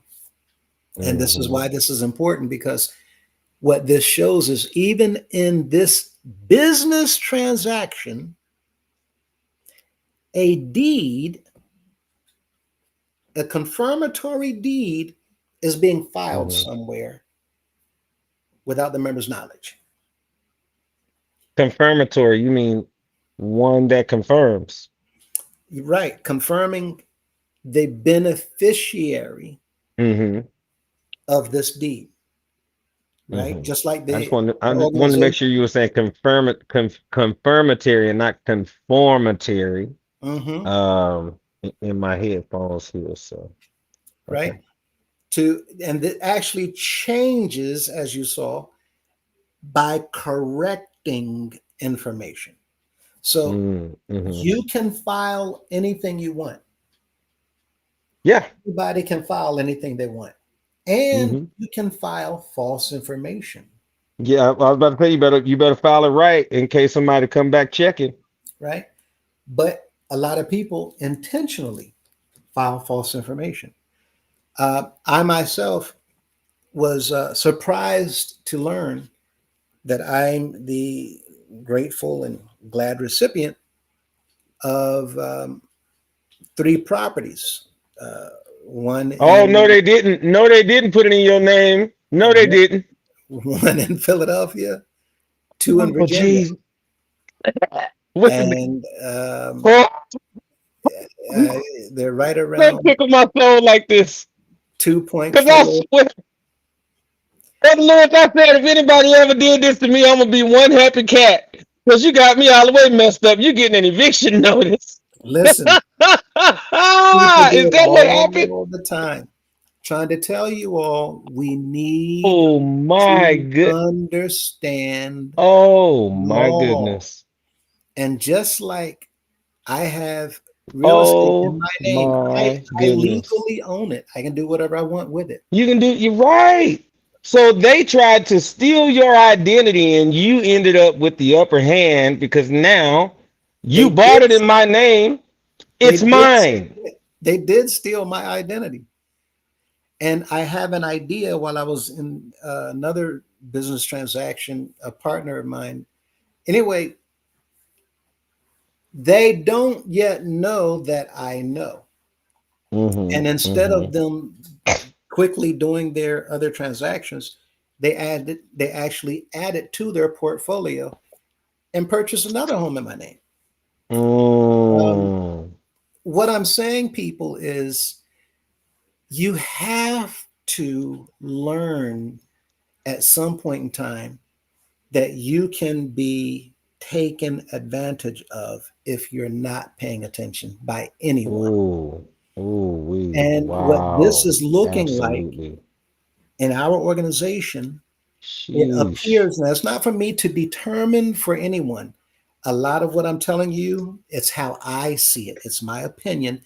And what I'm sharing with you is what AI says is the answer to my questions and how I phrase it. So I'm sharing this so that you all will do the same thing. Ask your own questions, Well, can we rephrase put it. this up real quick just to Sure. as a disclaimer that this is in fact opinion based. As well. I know it has my name on there, Golden Boy Tell 'em, but this is actually universal. Like we are, in fact, you know, just Well, once giving you, our opinion and letting you guys think and figure it out for yourselves, yeah, rather than trying to force feed it to you. and once you say it, uh, it's then at that point in time, it's all good. Um, now, uh, you've gone uh, the extent of actually putting up a disclaimer. Um, but by now, some of y'all should know. Um, Sometimes we do things for different reasons. Uh, so, with that in mind, Sorry. I'm just saying, no, it's all Sorry. good. I'm just saying that um, there's different ways of doing different things, Mm-hmm. and there's many ways of doing the same thing. But if Yes. our people, our members, and those of you who are not members of the organization, if you don't understand that, uh, if you don't understand that you can be taken advantage of at any time, Mm-hmm. this is why we're doing this to show you what's happening right in front of our eyes. We have Mm-hmm. paperwork. And if you look at this green arrow, matter of fact, going back to that yellow arrow, it's saying Mm-hmm. the Constitution is what's in effect. But we've already shown you that the Constitution that's in effect right now is full of rules and laws that when you compare to the laws of the land says you can't do that. Right. But we are not in the position to make a determination and tell you to base your decisions and your actions off of what we say. We're trying to get you to understand, to look at what we're sharing with you, understand what we're sharing you, and do your own research to confirm what we're sharing with you. This is why I'm putting up paperwork so that you can see evidence, right? Um, I've been in the bushes listening and learning, but I had to come out of the bushes for this. I'm flabbergasted, seriously. All that. It's Okay. it. You haven't seen nothing yet. We're It's just, another comment in there that I can't even bring up right now that I see, but you know what I mean? but So, that, yeah.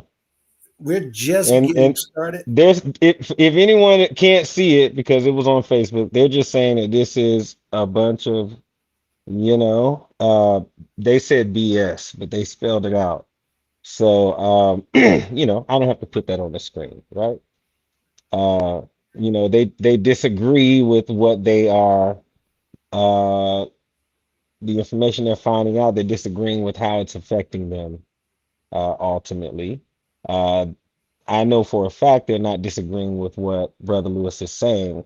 They're just disagreeing with how it has affected them, and they're disagreeing with what the leadership has done. I've actually spoken with this individual, and I know their stance very well.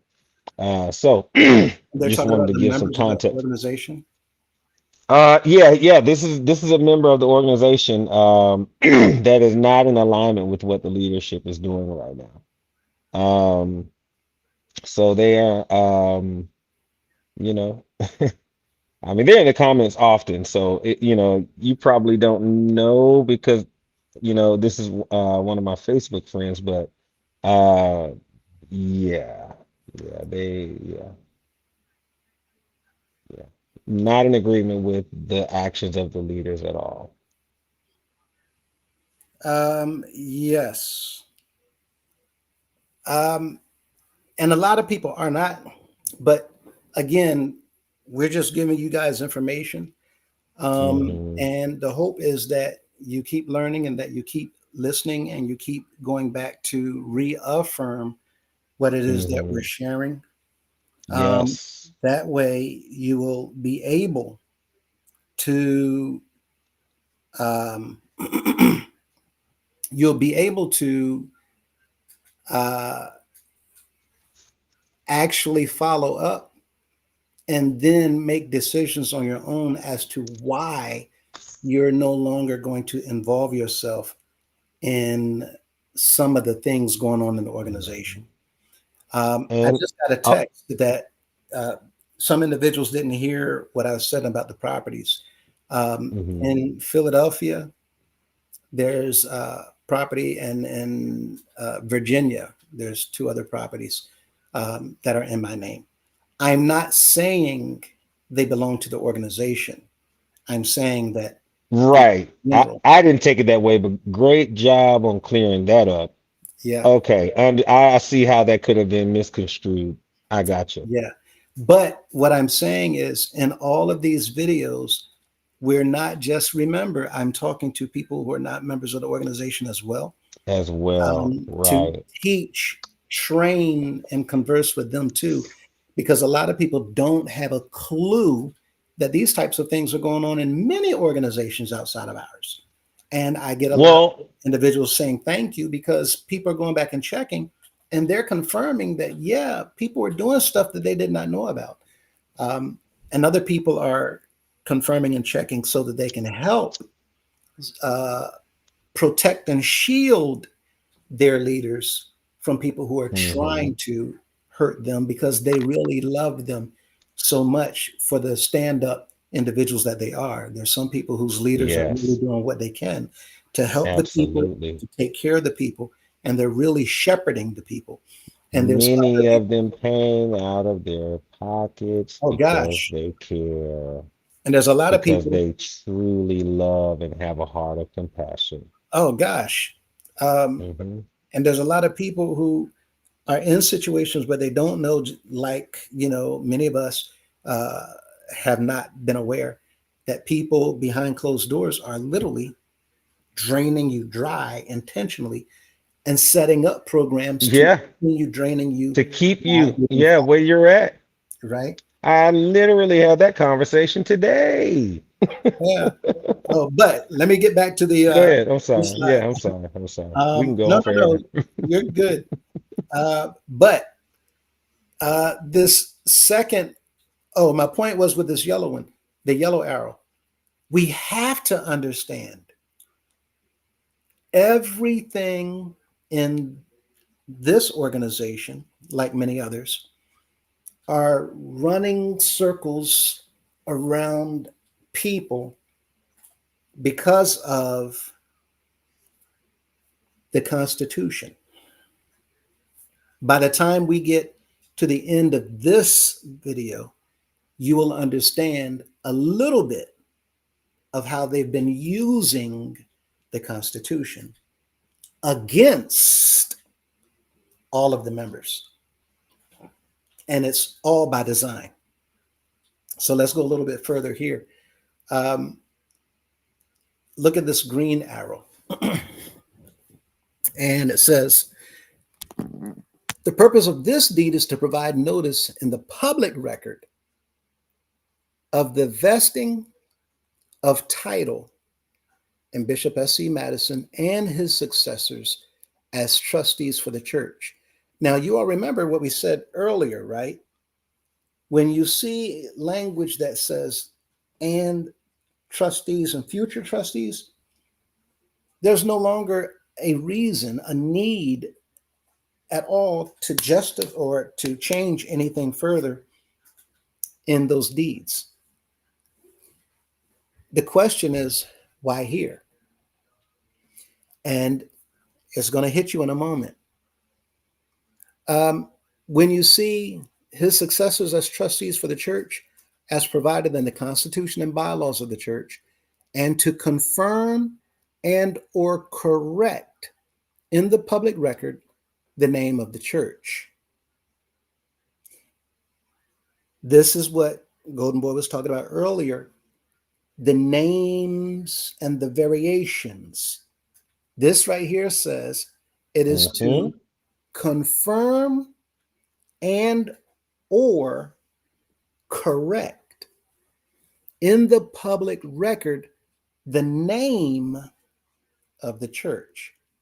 This is so that everything that they can grab and pull right here, I'm going to grab it and I'm going to change the names. Because in Mm-hmm. changing the Yeah. name makes it mine.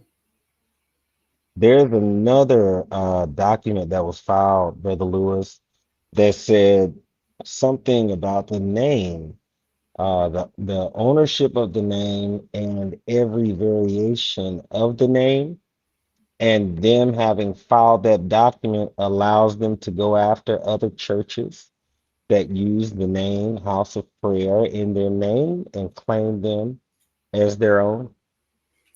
Yeah, what you're going to see tonight also is people being afraid. Once a machine grows to a certain size, Mm-hmm. all of a sudden people are afraid of you. Mm. And many times, large companies and corporations intimidate intentionally because Mm-hmm. they know that the small people are not going to fight them. Listen, Brother Lewis, I'm gonna say this and I'm gonna get off of it. Yeah. In the state of Maryland, in the early 2000s, there is a church organization, a large church organization in that region that said in the early 2000s that if you members never give another dime, this organization will be all right. We'll never be broke. And the members keep giving, right? Now, um, ooh, that just I'm looking at how that just go ahead, say what you said again, because I had a little brain That fog there was because you just actually gave me a said in the flashback. House of Prayer as well back in the 80s, that if Ooh. the members did not give anything more, that the organization would not want for anything Mm-hmm. because there's so much. And the way that works, for those of you who don't understand what I just said and what Golden Boy is alluding to, is there's people who want to get Mm. rich, Mm-mm-mm. Mm-hmm. and there are people who want to get wealthy. Mm-hmm. They're two entirely different things. Mm-hmm. Being one means you have a lot. Hmm. Being the other means you don't need, Yeah, long money. because what you now have is enough to keep bringing in more and more and more. That's why the saying is Hmm. that the rich get richer. Hmm. In other words, individuals, and all of this is tying into what we're talking about tonight, because people's eyes has not been on what they can do for the members, Hmm. collectively, in my opinion. People's eyes have been on what they can get from the members. Well, let me finish my statement then, just to you bring it home then with what you just said. Uh-huh. Because this church, what they literally did was, and I'm not even knocking or bashing the preachers there, but they are of a high caliber. And in the early 2000s, they did some church takeovers that ended up making headlines. And so you had this prominent preacher. Now, this is behind them now. So this now it has nowhere near a stain or a tarnish on their reputation. People don't even remember this. Okay, so just look it up, Google it. Church in Clinton, Maryland. Does a church take over? Doctor such and such and his wife, Doctor such and such.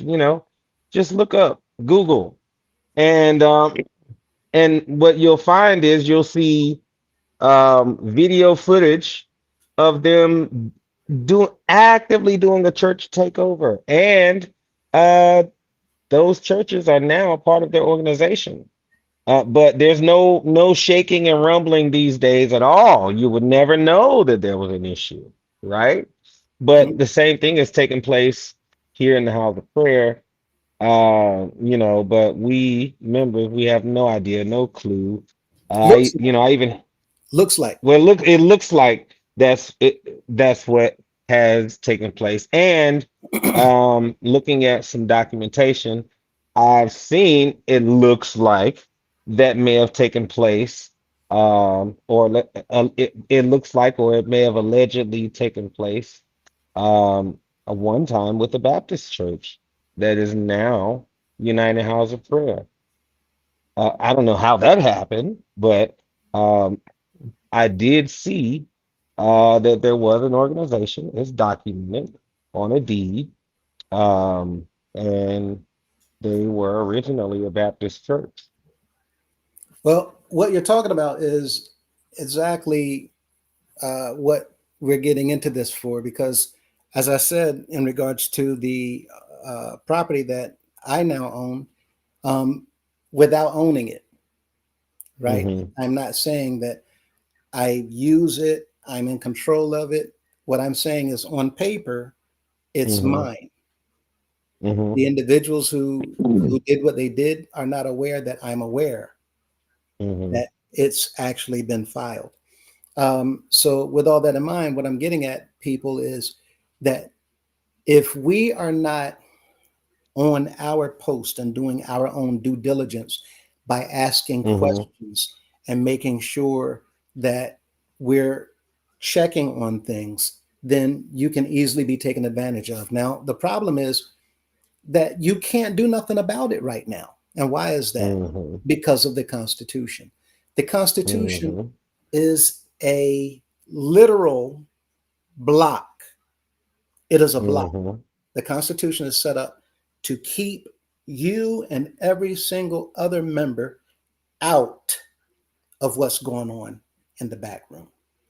And the way Hmm. it works is, while we keep you out, we're doing whatever's necessary back here to do whatever we feel like doing with all of Hmm. the assets. And there is Hmm. Hmm. literally nothing any of you can do about it. And they're Hmm. right. They're Hmm. 100% right if we don't know the law. Right. Once you learn the law, then you get to understand it. and you can pick it apart and then see how they put it all together and find the problem. So, what we're Mm-hmm. showing you is what they're doing behind closed doors so that you can learn and see the problem. And in Mm-hmm. that, talking about the rich and the wealthy, how does that tie into this? Because people who Mm-hmm. want to get rich, they'll go out and do whatever they can to try to get rich and accumulate, accumulate, Mm-hmm. accumulate. Other people would do what they can to not try to get rich, but to try to get wealthy. And how do they do that? By doing things that people don't know about in order to acquire wealth that people don't know Mm-hmm. about. And what do I mean by that? Well, we have an individual who now, on paper, is worth $529 million. And you and Mm-hmm. I knew nothing about it. Mm-hmm. These are Mm-hmm. people seeking to become wealthy. Wealthy meaning I have enough money to where this drip will never stop.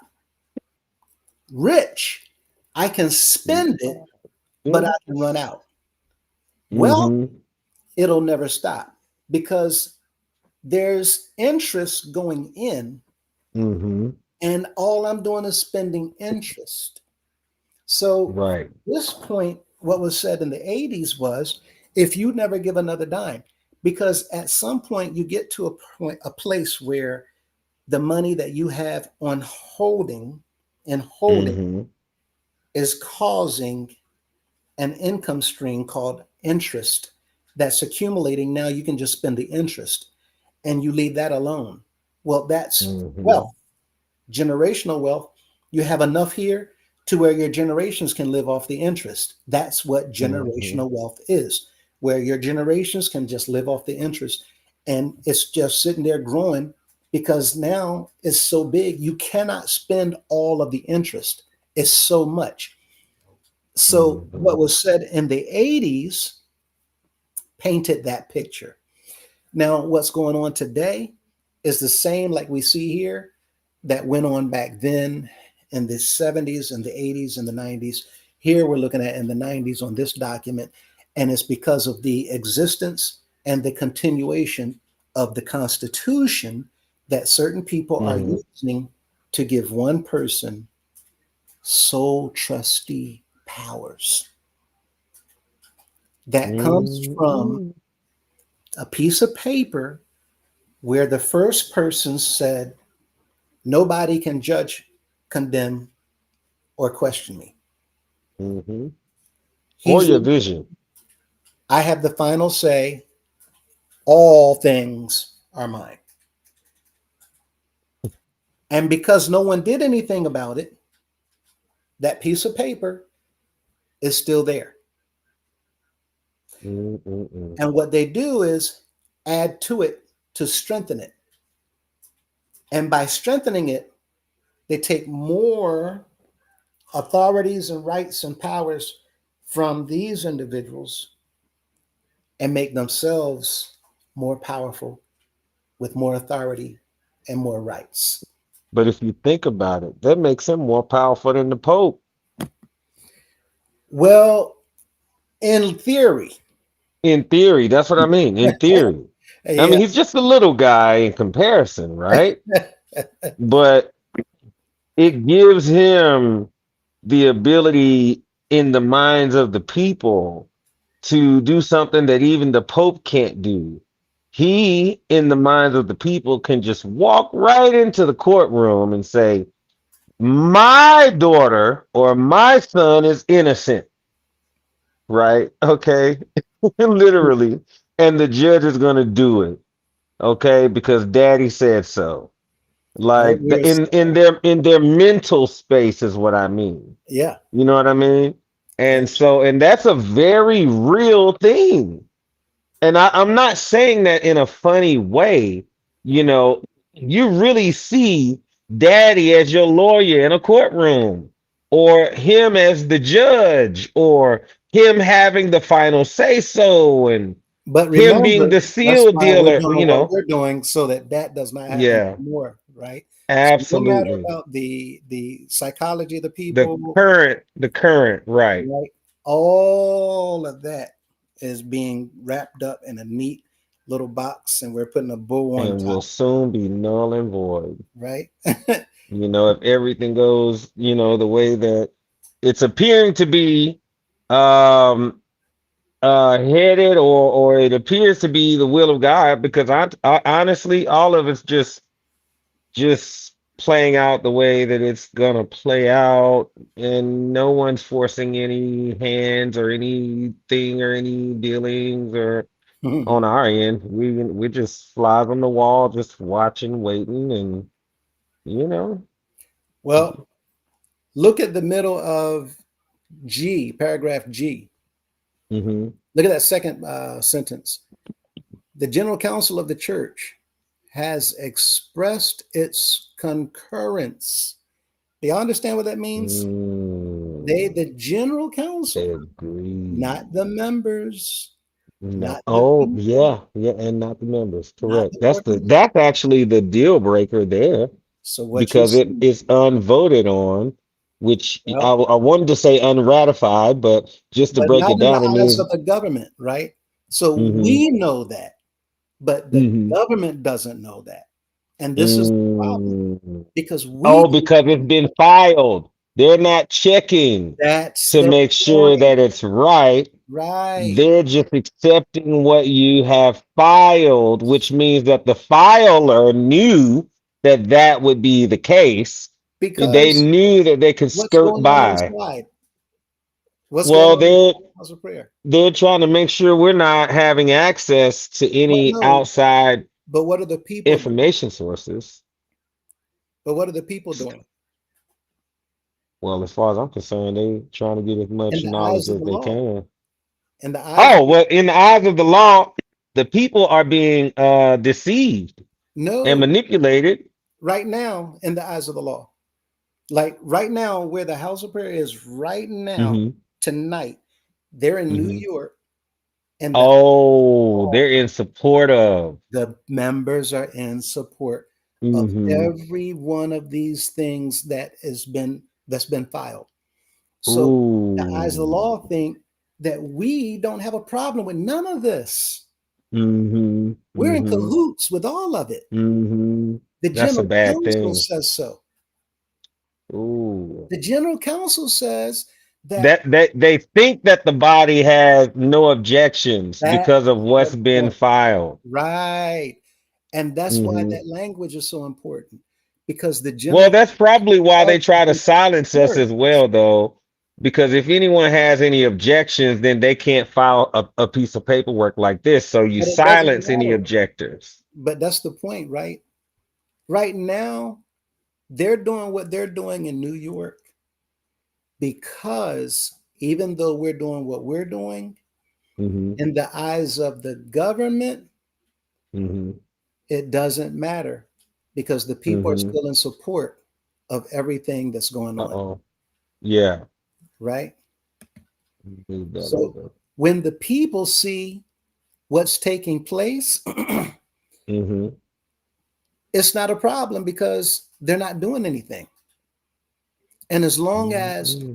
the government sees the general Hmm. council of the church, that's the people, the believers, the Hmm. church has expressed its concurrence with Hmm. the execution of this deed for such purposes by adopting a resolution, a copy of which is attached hereto as Exhibit B. Is that a B? Let me see. Bravo. Let's Okay. see. B. Well, we got the page already. I'm gonna pull the page Okay. up. But for you all to understand, we're in cahoots. We're Hmm. yay, yay. We signed another property over to the bishop. He just paid Hmm. $10 to the organization. Right? That's us. And the people in the law, they think the people must be okay with it. Hmm. And there must not be any problems. And as long as there's no problems, Question. Go ahead. Was there not a time where we shared something on screen or something to the effect of there not having been a member present to object something, but had there been a member there to object, um, then the House of Prayer would have lost that case, but because no one stood up or something to that effect. It's been a Yeah, long while yeah. In court, you since have we to have a plaintiff discussed and a that. defendant, and Mm-hmm. many times in court, attorneys are there, but you might not Mm-hmm. have their client. Sometimes that's Mm-hmm. done on purpose because what you all also don't understand is in your districts, the attorneys, the opposing attorneys, they work together. And a lot of times they want to hurry up and end this case. So they make deals without Mm-hmm. your knowledge of it.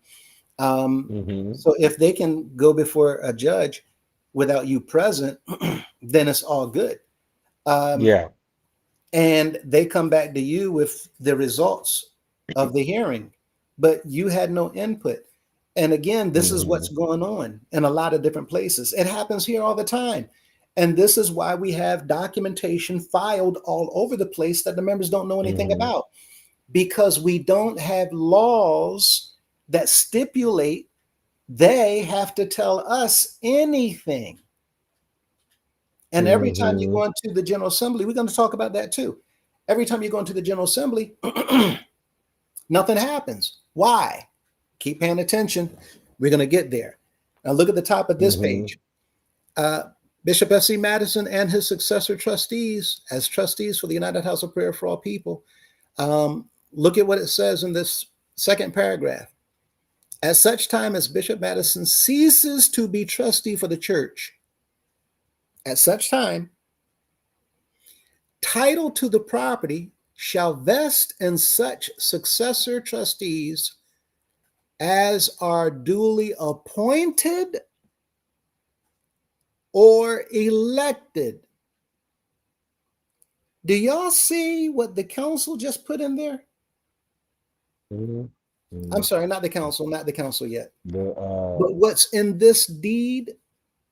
Who wrote this up? Now, I don't know whether this was the attorney, or I don't know whether this was added clause, but they left it there. Now, if it was pre-printed, mm-hmm. you have the right to redact anything you want. You can X out anything you want on a contract Oh, before, facts. Yeah. You can right? cross through it and you can initial on each line, on each side of the line through the wording. Right. Anytime I'm going to sign any documentation, I'll do that if I disagree And it shows before I sign it. that I'm not with this. Let's X this out. Mm-hmm. As long as the Mm-hmm. other party signs that document, they're signing an agreement. Mm-hmm. Here it says, title to the property shall vest in such successor trustees Mm-hmm. as are duly appointed or elected. Now, in our organization, how are we supposed to have trustees slash bishops slash CEOs put into office?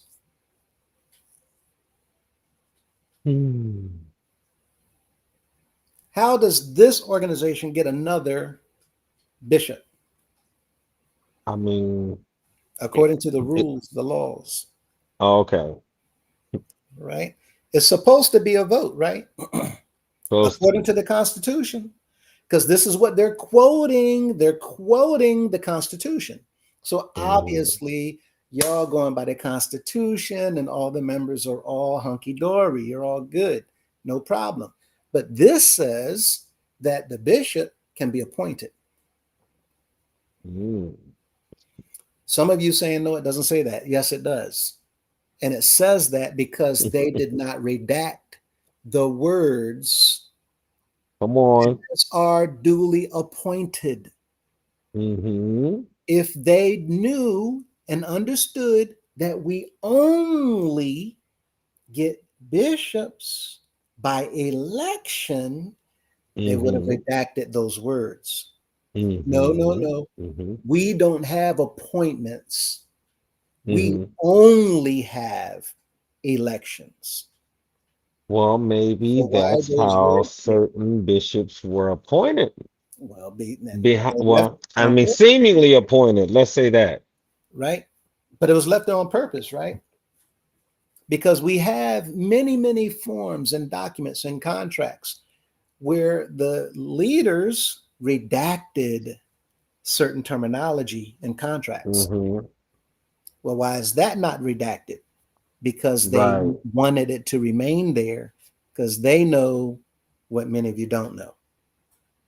Yeah, I was gonna And say it had to that's be for a understood reason. by everyone because even Mr. Cunningham just said, I don't have to explain things to you all. Mm-hmm. One man make all the decisions. Oh man, Me and you, they just stated that this weekend the mistress of ceremonies was glad to scream out, as we love to say, one man, one man, one man. So yeah, and like all of that's the that's thing. coming to an end uh, soon and very soon. We're going to see the real king. Um, now, the whole Mm-mm-mm. point is that we're showing you what they are doing behind closed doors. Now, again, you see the wording is here. And look at what it says are duly appointed or elected pursuant to the Constitution and bylaws Or you know. without further action or recordation, meaning don't have to add no more deeds or recordings or filings without further You, action. can I say something real quick to that statement? It probably would have been better for them to say duly appointed and Oh, no, no, no, no, no. They meant no. this. They meant this. And what I'm showing you all is they didn't make a mistake. We have Mm. been blinded into thinking that Mm-hmm. we follow the rules.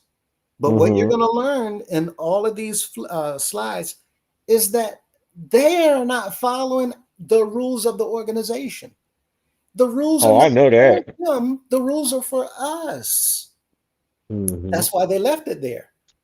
Because by Uh-oh. appointment or election, the Mm-hmm. whoever becomes leader, right? So it's there intentionally. And look at that number one. Y'all see the blue arrow, right?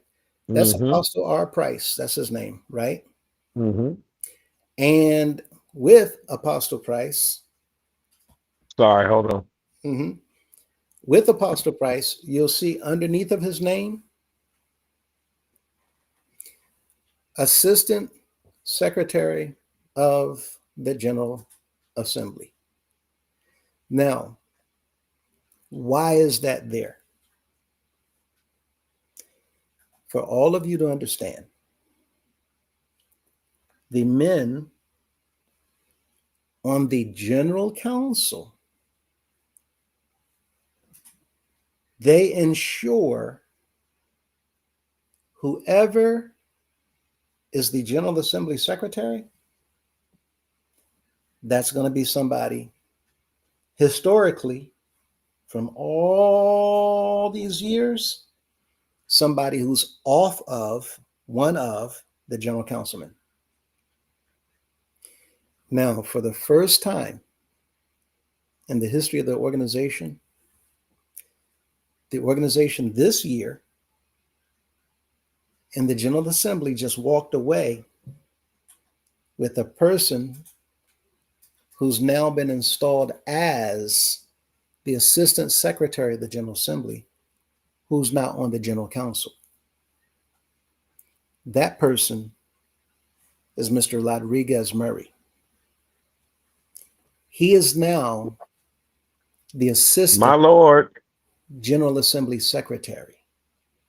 He is Yes, now he is. the individual who assists the General Assembly Secretary, who's Mr. Jimmy Jones.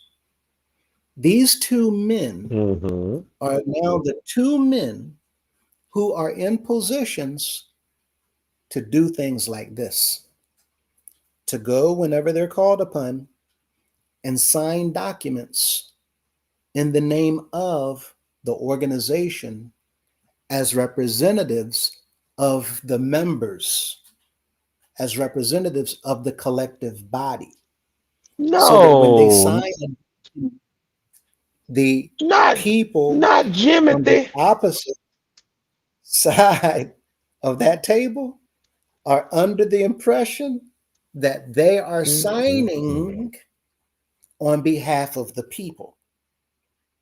Remember, the General Assembly Secretary, Mhm. their job, along with the assistant, is to keep eyes on the people, to I keep. just can't understand why he laughed at me. And this is is how this appears. You know, I'm laughing at him. But I mean that's only because of how it appears, not because I'm right or anything, you know. Yeah, and So again, what we're doing is just bringing awareness to everybody to make y'all understand what's going on. And the hope is that we can try to keep everybody unified. It yes. seems that there's things going on all over the place where people are trying to cause division. No, we Yeah. need to make you all aware of what's going on Yeah. so that we, as the people collectively, will still be a part of whatever goes forward, and Yeah. need people to make sure that we're doing things according to the law as we're supposed to be. And what we're looking at is people working closely with the CEO. I mean, look at the form. Number two is Bonnie Malloy, Mm-hmm. right? That's Mm-mm. an executive staff person, works on the staff. You have Elliot Thompson, executive staff person, right? Mm-hmm. Works on the staff. Now, you have Apostle Price, Bonnie Malloy, Elliot Thompson, and here's the fourth person besides the first name that we came across was Brian Tucker. These are individuals Mm-hmm. that they're using. They're using them Mm-hmm. to get other things done. Y'all going to see several other names come up to show you Wow. how the members do not know individuals in the organization are being used right in front of our noses to get things done that we don't know anything about. And this Mm-hmm. document says that property of the organization is being transferred to the CEO Mm-mm. for money. Other documents Oh, showing when you confirmation. say for money, that means for profit, Well, it looks or like is that how it looks that. like? And see, what we're going to show you is that $10 that was exchanged. Mm-hmm. We're going to show you the purpose for that, right? Because when you exchange money, that shows what?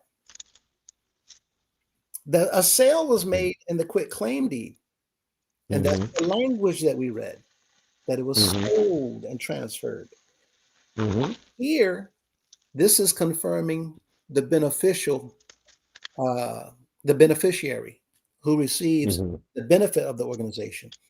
And you got three Mm-hmm. people lined up saying that we witnessed this. Apostle Price, Uh-oh. the assistant secretary, saying, on behalf of the people, I'm signing off on this action. Now, look at underneath of the bishop's signature. Mm-hmm. All of that means something. Bishop F.C. Madison, trustee and chief executive officer, comma, the United House of Mm-hmm. Prayer for all people of the Church on the Rock of the Apostolic Faith, comma, a nonprofit corporation organized and existing under the laws of the District of Columbia. Look carefully at the parenthesis, aka Ooh. known as United House of Prayer Church on the Rock of the Apostolic Faith. Now, what's missing? Oh, wait a minute. That must be what Bishop Grace originally named it. Don't tell me that. Well, what we do know is that's not the name that's in the Constitution. Mm-hmm. And Mm-hmm. other parts of this document is clearly citing and quoting directly from the Constitution. Mm-hmm. So, why is it other parts of this document not quoting directly from the Constitution? Because Patching people and know what they're band-aiding doing. things. Mm-hmm. Stitch work. Yeah, they know exactly what they're doing. This Mm-hmm. is intentional. And the Oh, way that that's they what they get say. We by know what we're doing. in doing this, right? You notice on this document, it did not say under the signature, Bishop S.C. Madison, sole trustee. Not at all. But above, you will notice that it talks about that language in this Mm-hmm. contract above. So, in testimony whereof, Bishop S.C. Madison has executed this deed as sole trustee and chief executive officer of the church. Mm-hmm. And Mr. Price is signing on behalf of the people. Bonnie Mm-hmm. Malloy Elliott, there are two witnesses. But look at the bottom of this, the attachments. Exhibit B, Mm-hmm. the General Council resolution. Why would that be attached to this contract? Why would that be attached to this deed? I'm sorry. Because what it does is makes it legal. It makes it legitimate in the Mm-hmm. eyes of people looking at it. Not Mm-hmm. that it's legal Right. per They're se. not understanding that they just accepted the paperwork that was being filed, Right? you People know, didn't and clarify. that the filer didn't look into it to see whether or not they didn't put a Bible to their hand and make them swear under oath that they were filing this in a, in a manner that if it's not correct, it's under the penalty of perjury, right? So Anybody like, can file. And this is what we were saying before. It doesn't matter what's on that document. If you have mhm, the 4 or 5 pieces of information that they're asking you for, you can file it. Do you own it? Oh, I don't know. I don't need to know, mhm. but you can file it, Yeah, yeah. right? It's up to you. Their job, Look, I just work here. My job is to file it. Okay. that's all. So that people will understand because there's people saying, well, they wouldn't be able to do that if it wasn't legal. No, anybody can file paperwork. Yeah. Anybody. And this is why I told you about the That's property. how that's how they steal people's deeds right now. That's why you can go online and get insurance on your deed to your property is because crooks can go in and steal your properties right out from under you. Or which what we talked about with you is a completely different way that crooks do it. But you can already own a home and a crook can come in and steal it right out from under you, um, taking ownership with your title. All day So that's long. why they have title lock options, All you day know? long. And it happens all over the place. Yep. And this is why again we're telling you and we're showing you what's in black and white. We're showing you paperwork that's been filed so that you'll see it for yourselves. And on this page, all of this is one single solitary uh, action. All these pages that you're looking at, all of these pages go Hmm. together. They're stamped together. This is 10 pages Mm, that are filed together. Look at this. The undersigned, the notary public in and interesting. for the aforesaid jurisdiction does hereby certify that this instrument was acknowledged before me on this first day of September. This is just a witness saying that I, the notary public, am signing off on this. And look at who it is. Cynthia McDonald, another Oh Lord, member, right, of the organization who works I'm tired. directly hand in hand with the CEO. Look at the next one. You'll see the same thing almost. The undersigned, the notary public in and for the Man. aforementioned jurisdiction, does hereby certify that this instrument was acknowledged before me on this first day of September 1998 by Apostle Price, Assistant Secretary of the General Assembly. Why? Because he's signing off as a representative of the collective body of the United House of Prayer for All People. Now, um, they're not lying, the notary public, Hmm. right? And you see at the end of this, who is personally known to me and who acknowledged that he executed the foregoing instrument. So it's not a lie, it's the truth. But the Hmm. problem is they're signing off who's personally known to me as if it's just a friend or a coworker or somebody that I Hmm. know in the neighborhood. What the law does not know is that these certain staff members have literally been assigned to go Hmm. take a course to become certified so that you can stamp, rubber stamp, rubber stamp, rubber stamp Hmm. documents that I need you to rubber stamp, whether it's Hmm. legitimate or Or whatever not. eyes of whatever, right? Hmm. But The that's clerk doesn't get, the clerk is not incriminated for what you file illegitimately. no, their They job don't is ever call the clerk in and say, "Hey, Mr. or Mrs. Clerk, you filed this paperwork wrong because, no, it's not like that. The clerk works for the government. They're they're on the government's payroll. They're doing what they were hired to do. They're filing administrative work. So we just got to kind of like get a grasp of what that truly looks like. You know what I mean? it's just a job. Hmm. Again, if you look at the top of this blue arrow, resolution of the General Council. This is what I showed you in the last video in the beginning to show you that this is what's going on. Um, and it is the same document that the individuals had put together. Um, Hmm. and if you look at that second line, whereas the United House of Prayer historically has used variations of its name interchangeably with its formal name.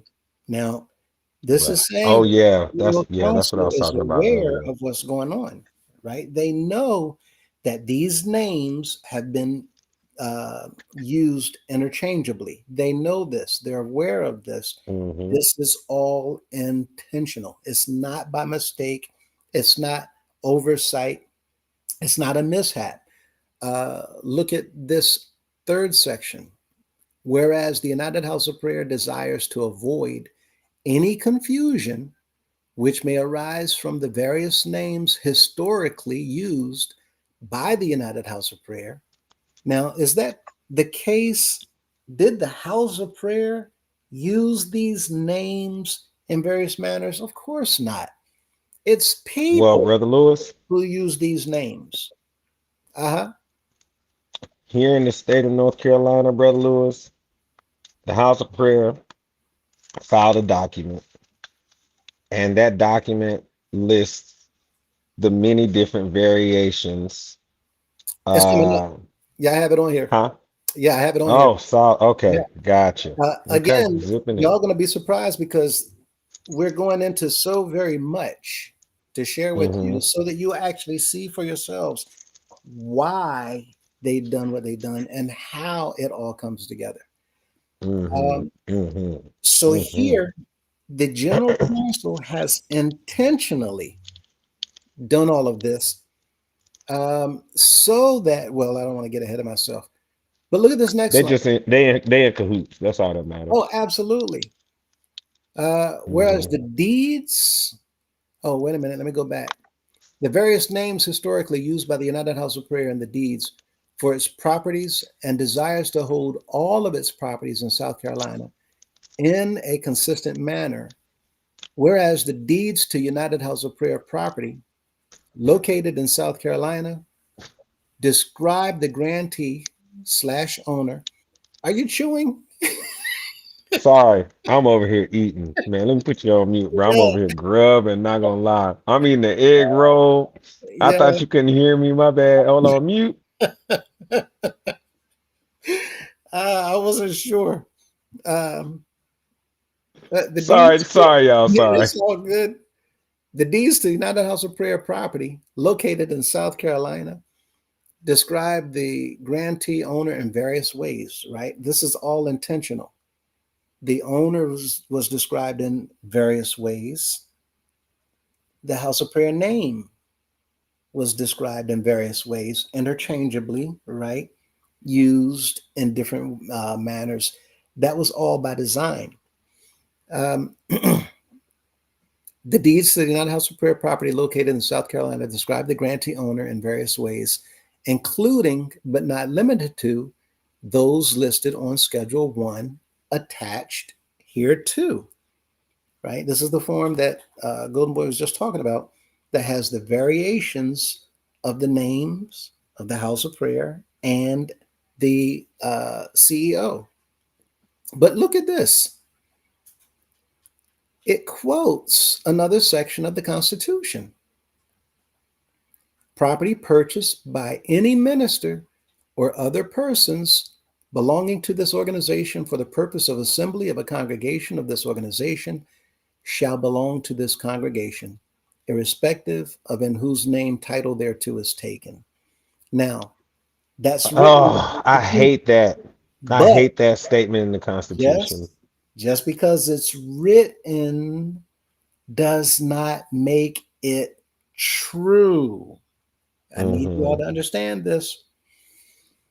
The members has been under the impression this is law and you got to do what we tell you to do.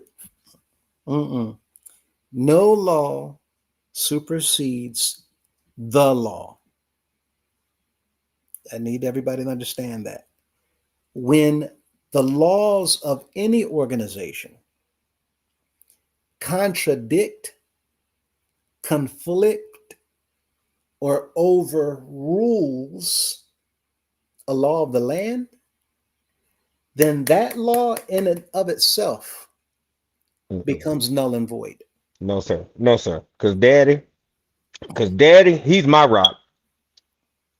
He's And my rock. I'm as telling you. your rock, we will all see. Matter of fact, we don't need to see Hmm. later Hmm. because we see now that Right. the bishop is making all kinds of changes Absolutely. because he understands the law Hmm. dictates to us what to do. Absolutely. And it's not really something that we should just be learning because if you look at the Are You Aware, it's jam packed with comment after comment after comment that talks about the law of the land, the law of the land. We have to do this, regulations, the states don't allow, blah, blah, blah, blah, blah.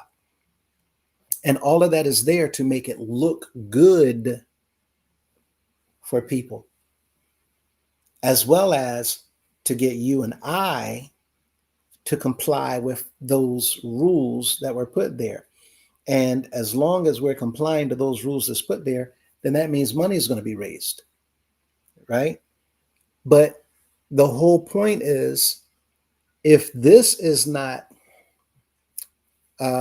in compliance with the law of the land, if it contradicts or goes against the law of the land, then the law of the land is superior and it shuts this law down. So I don't even like to use And does not scripture or Bible advise us to follow the law of the land? Like, don't we also have to pay Caesar his due? but remember, Obey the law of the land, unless it contradicts the word of God. But like, we're to obey the law of the land, though, right? As good, upstanding Christians, right? it sounds good, but there's many things that our people should Yeah, know we are not yeah, following in that word. Uh, absolutely. right? And that's a good point because we're supposed to be. So it appears Mm-hmm. that whenever it's convenient to do so, Mm-hmm. um, comments are made about the law of the land. But Mm-hmm. whenever people are not paying attention or whatever, then well, we're going to have a field day. And that's why we see in this particular paragraph, this section where it says if you use a property for congregation to come and do whatever, well, now we get to take that property. No, Mm-hmm. no, it doesn't work that way. And the law of the land Yeah. will say it does not work that way. But we've had people because they did not know the law, they've allowed it. And So can I add this just for a little bit of context? There's one bishop who owned, or I'm sorry, there's one bishop who is deceased, and their name was on the outside of an apartment building. And then another bishop changed the name and put their name on the outside of this particular apartment complex, which in turn led to some litigations in court. Now, now that I know what I know, I realized that that particular bishop put their name on the outside of it only to take advantage of this, which has been filed and which is written in an attempt to manipulate this particular family out of what they were able to still hold on to, I guess. And well, so that particular bishop, or under that bishop's reign, they ended up having to pay out $34 million dollars in order to keep ownership of, or take on ownership of that particular apartment complex. But it did not go the way that that particular bishop hoped that it would have went. And that particular bishop's tenure, it happened that way a lot because they went after several different properties in that same manner. well, the good news is as things unfold, the law uh, is blind, and Hmm. individuals that have any issue with So is anybody love. about So they anything, say. right? They can go and have those things overturned, Hmm. so that justice can prevail. And we'll Hmm. be looking into all of those matters as well. But this is just another example of what the people just don't know. And Yeah. it's been going on for all of this time. And this is how we've ended up in this situation where we now have a constitution where it started off with 8 pages. It's now up to 22 pages. And when you look at these different books, these rule and law books, again, we're not paying attention to the fact that the law of the land says that it's null and void because of how they came to be. My point is the same Hmm. way paperwork is being filed and documented to get certain things done over here in this organization, all kinds of other paperwork was being done to get things done over here. And this is why we all need to understand what it means that the pen is mightier than the sword. All of the whatever arguing, fussing, Hmm. yelling, scream, that's not going to get you anywhere at all. So, Hmm. in coming to watch these and listening and learning and growing, it will help you be able to understand what's going on so that you can understand what to look for. Now, look at number 2 at the bottom, that red arrow. It says, the bishop shall hold the property of the several congregations of the organization as trustee for the use and benefit of such congregations.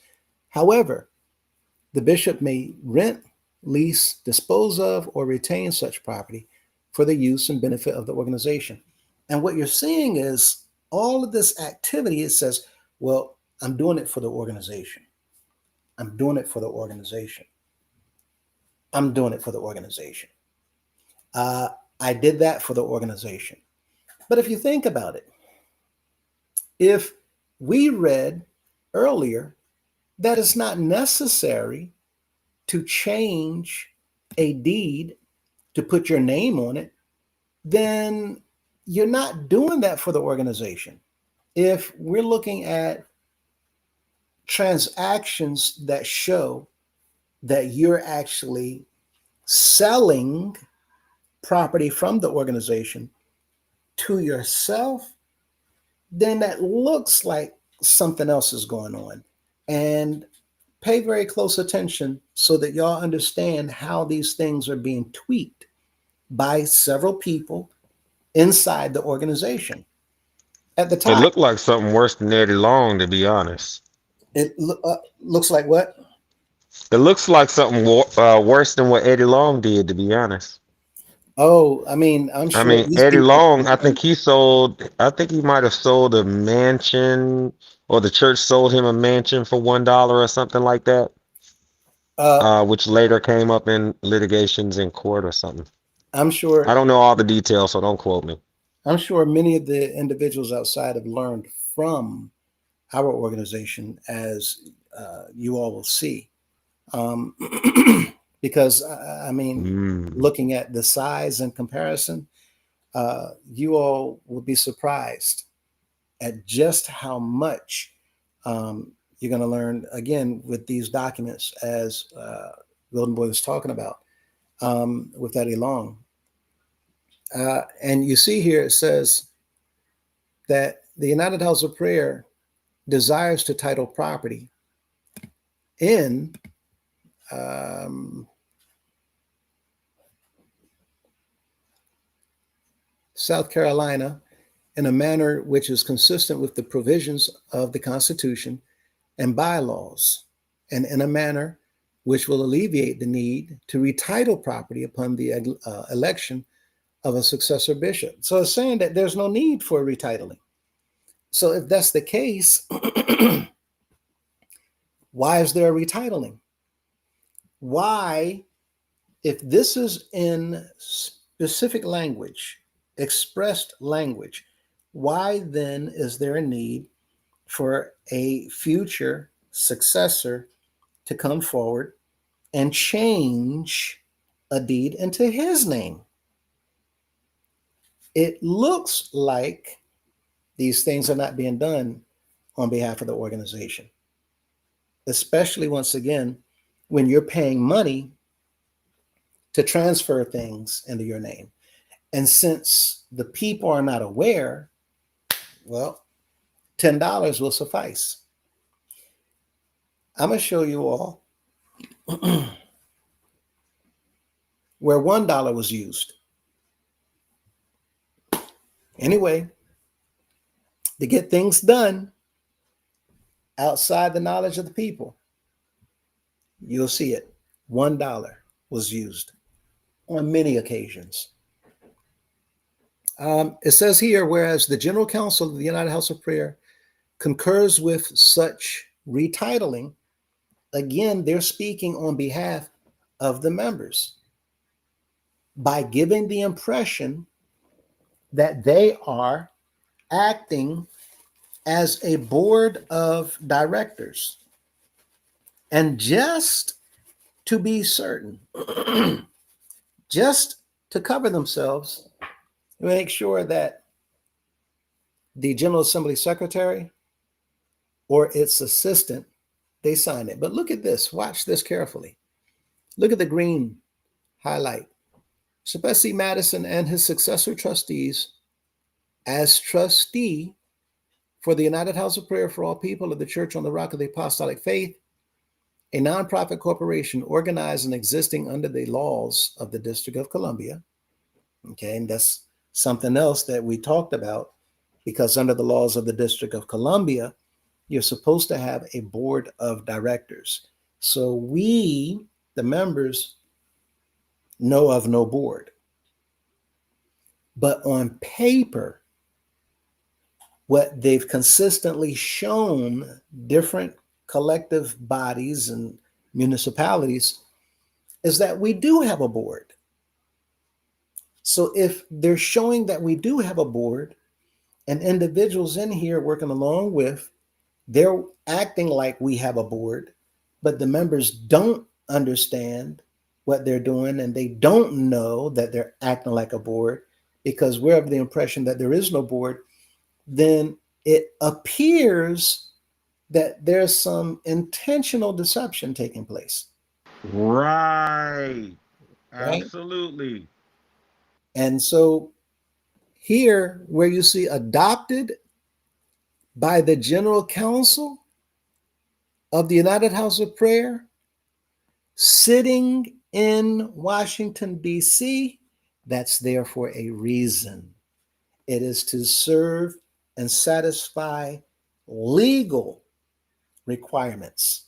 And it strengthens the language on this deed because we met. When it says sitting, we met, we deliberated, we discussed, we talked about, and we concluded that yes, we concur with this retitling. This is what this is for. And look at that signature. Apostle R. Price, look at the bottom of it. Clerk of the General Council. This is the resolution. This is not the deed. Remember, he signed the deed as the Assistant General Assembly Secretary. That was his position on the deed. For the resolution, he signs it as a member of the General Council. See, you have to understand how this is working. Some men are working on some pieces of paper in one capacity. On another piece of paper, they're working in another capacity. So what we saw here is Mr. Price on the deed, he's serving as the Assistant General Assembly Secretary. On this resolution, he's serving as the clerk of the General Council. In order to make sure everybody understands, as the clerk, I'm signing to confirm that this was the conclusion of our discussion when we had our sit-in meeting in Washington, D.C. Look who signed the bottom of it. Apostle S. Guy. For those of you who remember Mr. Stanley Guy out of Newport News, Virginia. And look at how he signed it. As judge of the General Council. See, all of this is necessary because we have to make sure that the authorities know that we, the General Council, we approve this. We stand behind it 100%. And if we do stand behind it, and then Mr. Price, as the General Assembly Assistant Secretary, he stands behind it in representation of the collective body in the General Assembly, who stands behind it, and they represent the collective body of all the congregations, then the piece of paper is showing the people outside that all the members of the House of Prayer is not only in support of this, but it looks like we're aware of it. And this is where the body around the CEO does their best work for him and does the worst damage for the people. That's what it looks like. And look at who signed the bottom again. Cynthia McDonald. Now, in all of this, when you Ooh, that's see, 12-12. huh? No, I was just saying it's 12-12. That's such an apostolic number. Anyway, sorry. When you see this is what we were talking about earlier. The Schedule 1, Mm-hmm. Bishop W. McCullough, trustee for the United House of Prayer for all people of the Church on the Rock of the Apostolic Faith. That's one variation. So this list is all the different variations that we are aware of up to date and we're going to put them all on one document so that you understand in South Carolina, when we file this document, going forward, any document that you find with Bishop W. McCullough, trustee for the United House of Prayer, or United House of Prayer for all people of the Church of Rock and Apostolic Faith, Bishop W. McCullough, trustee, or House of Prayer, Bishop McCullough, or Bishop McCullough, House of Prayer, or United House of Prayer, or House of Prayer for all Mm-hmm. people. Any of these variations on this list Mm-hmm.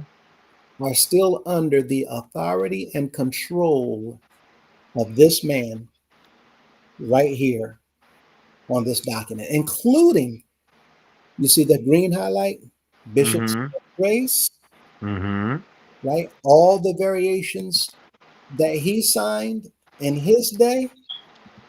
And when you look at Mm-hmm. this page, right, you have some static on your end. Oh, that okay. Hold on. Yeah, let me fix my mic. I got a fan and an AC. Hold on. And when you look at the top, you There see you go. Is Bishop that Grace. better? Yep. You Solid. see Bishop Grace. It continues in all of these variations. All of these variations, it says that we concur with this retitling so that any of these names, they still fall under this document. And under this document is the control, the authority, and the lead way to do whatever this person desires to do as sole trustee. Now, that Uh-oh, sorry.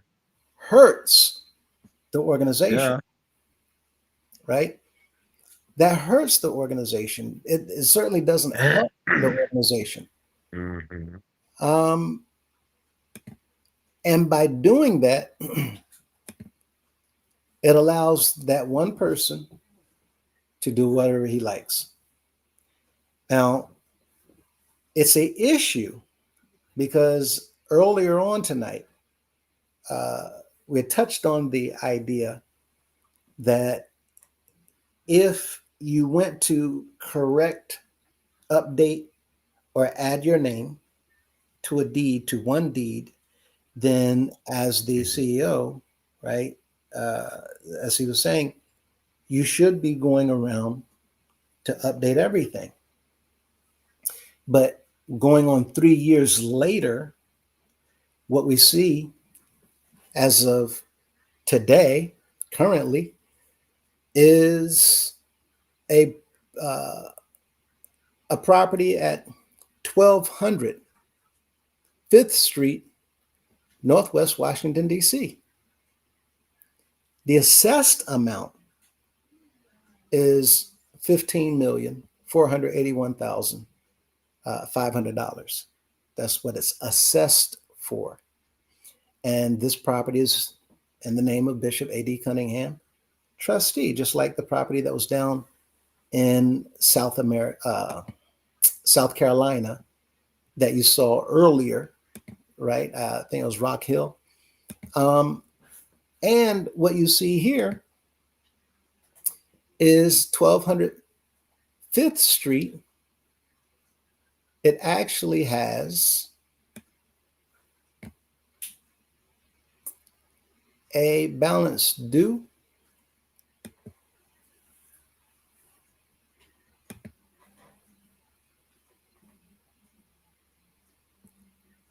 and you see the mailing address in pink, highlighted in pink, goes back to 1665 Mm-hmm. North Portal Drive. Yep. Bishop A.D. Cunningham, trustee.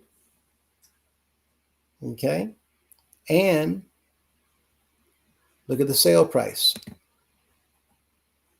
Now, this is the apartment complex right there at 6th Street across the street, the Washington Apartments. Look at the date, May 9th, 2025. This is when he purchased Mm-hmm. the Washington apartments Wow. across the street, right? 26 million, Where you get that money from that fast? right? Now, again, the general counsel has given authority Mm-hmm. over all of the property of the organization. Property is not just the real estate, it's every single thing in here. And this is what we all need to understand. Um, Even if it was just a little bit. Now, this is $841,000, you all. Mm-hmm. $841,000 that is due. Mm-hmm. This is the tax on that $26 million property that we're not using yet. And we're not using it because there's been a work stop order. Mm-hmm. And So that's money, money bleeding out. yep. Now, why did I bring that up? Because how many times have we seen the general counsel fine pastors for not depositing a check Mm, for 1 week? wait. The check was deposited the following week, but they get fined because that check could have been drawing interest. Now, I don't know how many times I've heard this, and it cost us money by your failure to deposit that check and see to it as the pastor that it was not put into the bank. And my job is to make sure that the money Lord. has been deposited so that the organization can benefit from it. And since Mm-hmm. you failed to do that, well, we have to fine you $1,000. And we've seen this over and over and over and over and over again. However, Sorry, let me put this back up. mhm, Sorry, chat. But that's a lot to take in. Like, what? I'm just trying to hold my little piece. Hold well, my mule. it's a problem because if a pastor has been fined $1,000 or $100, right, for Mm-hmm. not depositing a check or for a bounced check from one of the members, right, not even their fault, or a report being off because somebody made a pledge and they did not fulfill their pledge for $50 or $25 or whatever. Well, the pastor got fined because he didn't see it, he didn't catch it. Then the secretary, same thing. What is the point that I'm making? You're looking at just one property, just one that has a bill for $881,000 That's for a that's property crazy work. that's just sitting there. Now, this Ow. is money seeping out of the organization. Mm-hmm. Now, if that was a pastor, what do you all think would happen to the pastor? If this was a pastor who was responsible for that amount of money being gone out of the organization, what would happen to that? We all know. We all know, Mm-hmm. right? Mm-hmm. But look carefully. Here's another.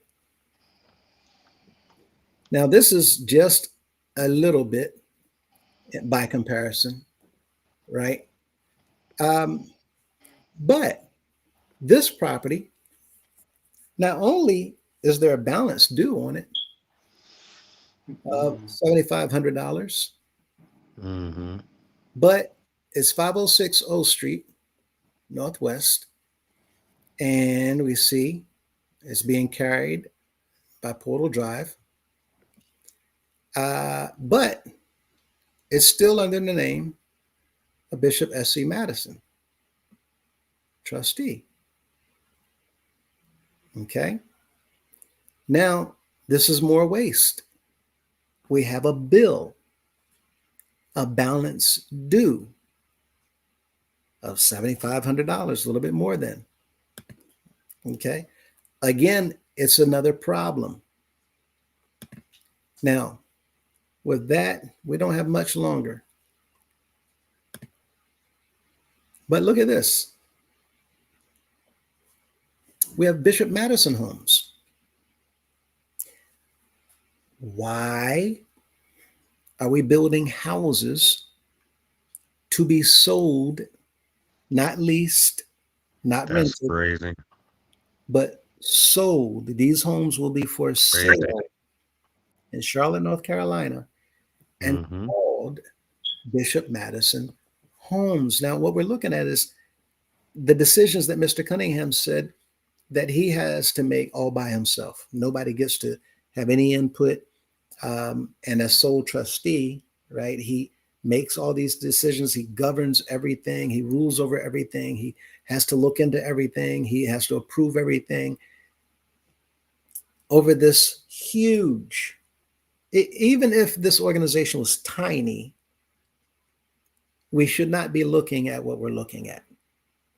Now, even though Mr. Cunningham is currently on paper CEO, the question goes back to why, if he changed the deed into his name in South Carolina, Rock Hill, then why did he not change the deed to his name at 502 O Street? Why are buildings being built, Madison homes, why are they in Mr. Madison's name? And why are they not? Help us, Holy Ghost. Huh? I said, help us, Holy Ghost. But, just a little saying that we say, help us, Lord. Help us, help us. But why not the name of the organization? Right? Now, here's another. And on this one, we have another balance due. And this balance due is $20,456. Here we see this is 612 M Street, also running through 1665 Portal Drive. But this one, if you look at the bottom, you'll see it's in the name, the owner, Bishop C.M. Bailey, trustee. 502 O Street, the owner is Bishop S.C. Madison, trustee. 1200 Fifth Street, the owner, Bishop A.D. Cunningham, trustee. This goes back to what we were talking about earlier when it says it's not necessary to do that. You're just causing issues and costing money. So this is not a good business decision in the event that someone is going to receive a performance evaluation and you're looking at numbers like this and you're looking at paperwork that's not been updated, but you've been in that office for 3 years now. And a bigger problem is, why is Mr. Madison's name still on anything 17 years later after he's deceased? 17 years is a huge issue of negligence. 17 years. There's answers for these questions. I, Now, I don't know. One might say 7 plus 1 is 8, and 8 means new beginnings. So who knows? well, we're going to get to the answers. Uh, just letting y'all think for a moment. And look at this, though. Look at the top underneath the red stars and the lines. You see that highlighted area. This is August 4th, 2026. 2026. And you see that property, 612 Elm Street, We're looking at the tax bill for that property. Okay. And the tax bill for that property, even though if you look at the bottom, the red circle, you see it's even sent to it's sent to Portal Drive in Bishop Bailey's name.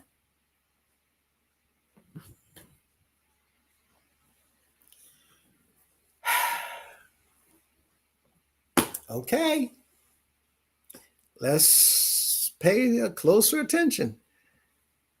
Portal Drive is getting the bill. His name is on it. Obviously, you're reading Wow. Bishop Mm, C.M. Bailey. You're mm-hmm. obviously reading Bishop S.C. Madison. I wonder what the questions would be if I was still pastoring and I'm in council and you all are asking me, why is the former pastor's name still on the bank resolution card? Why is the Mm-hmm. former pastor's name still on the utility bills? Mm. When he come out, Mr. Lewis, your name's supposed to go on the bill. Well, we so smart. Former mean, former mean, he helped formed it. So, they just don't leave it how it is because he's a former. No, So, right? I But don't know. obviously, Not I'm being a little bit uh, sarcastic, facetious and yeah, right? sarcastic and all of that. Absolutely. Me too. So, yeah. Because we just said earlier, it's not necessary to put your name on it, right? Right. The bills coming to Porter Drive should be in the name of United House of Prayer for All People, period, Mm-hmm. and stay there, period. Mm-hmm. But there was a reason that these individuals put their names on these documents. There's also Mm-hmm. a reason that these individuals' names are still on these documents. And you see, Mm-hmm. the date is August 4th, 2026. That's this month. You see that he got the bill, Mm. and he might not be there, but the staff got the bill. They got the bill last, Mm-hmm.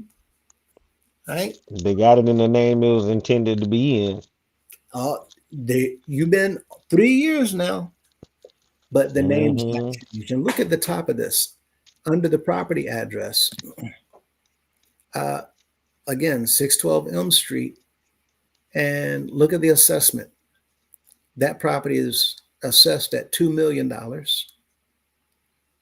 Okay, 2,200,000. And here, the blue highlight, 2026 second half tax is $9,400. Now, if you look at the pink highlight, you'll see the first half of the year, that tax is $9,400. But there was a penalty. The penalty is $940. And there's interest on the fact that it was not paid on time. And that interest is $705. So now that's over $1,640 and more money that's wasted. And that gets added to this total. And so right now, the total is $20,456. Question Now though. uh-huh. Um, Off subject, but on subject. So if the leader ain't paying his bills on time, then he probably doesn't care if the members are paying their bills on time, right? Well, the problem is you've seen on one of the deeds that they're quoting right out of the Constitution.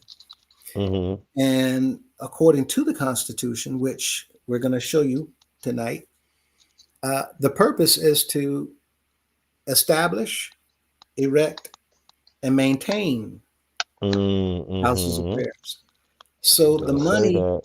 for the utilities in every house of prayer is Mm-hmm. supposed to be, according to the Constitution, coming from the headquarters. The Mm-hmm. headquarters will be paying all of the utilities Oh. and the maintenance. They're supposed to be Mm-hmm. paying for any maintenance issues, any replacement of equipment. When it comes to the grass cutting and the taking care of the concrete and the roofing and the parking lots, Mm-hmm. to establish, erect, and maintain. Now we have Mm-hmm. hundreds of billions of dollars going into building projects that has Mm-hmm. nothing to do with the purpose of the organization, which is to Mm-hmm. establish, erect, and maintain houses of prayer. Prayer. We're not Mm-hmm. connected. But remember we said that that was very strategic of them on a live that you and I did months ago. We pointed out the fact that it was very strategic for them to call these churches houses. Absolutely. Again, they know what they're doing. The intent behind all of this is to deceive the people, Mm-hmm. right? Yep. And therefore, it has worked. And now, when people talking about celebrating 100 years, um, we're really celebrating 100 years of tactics like this Mm-hmm. that individuals somewhere else will determine whether or not the conclusion is that individuals have been committing fraud or illegal activities. Now, this is what a lot Mm-hmm. of this is appearing as if those are indeed the facts. But Mm-hmm. because we're not the ones who sign off on anything and make changes, Mm-hmm. we have to leave it up Mm-hmm. to them. But we have to, at this point in time, bring to the members' attention this is what's actually going on. And you're looking right at it. I mean, this is a bill that goes to Mm-hmm. Mr. Cunningham, and it's supposed to be to pay the taxes on a property that's still in the name of Mr. Bailey.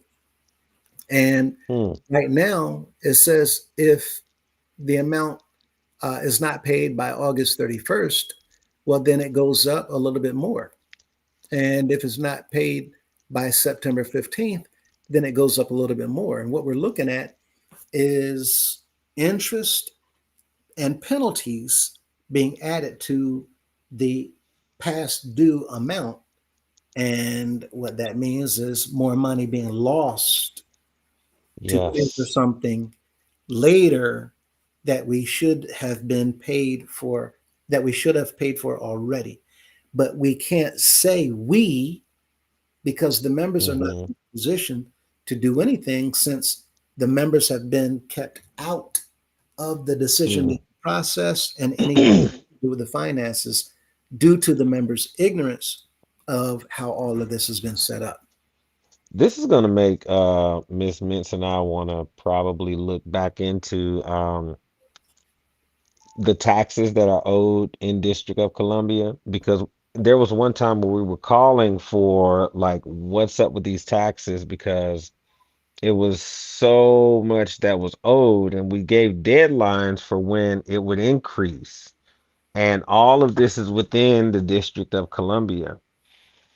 And so it's very interesting that we're talking about a whole nother property that wasn't even um, I mean, looking at the Included. address 612 M Street, that's Mhm. close to, but I don't think that was one that we were looking at.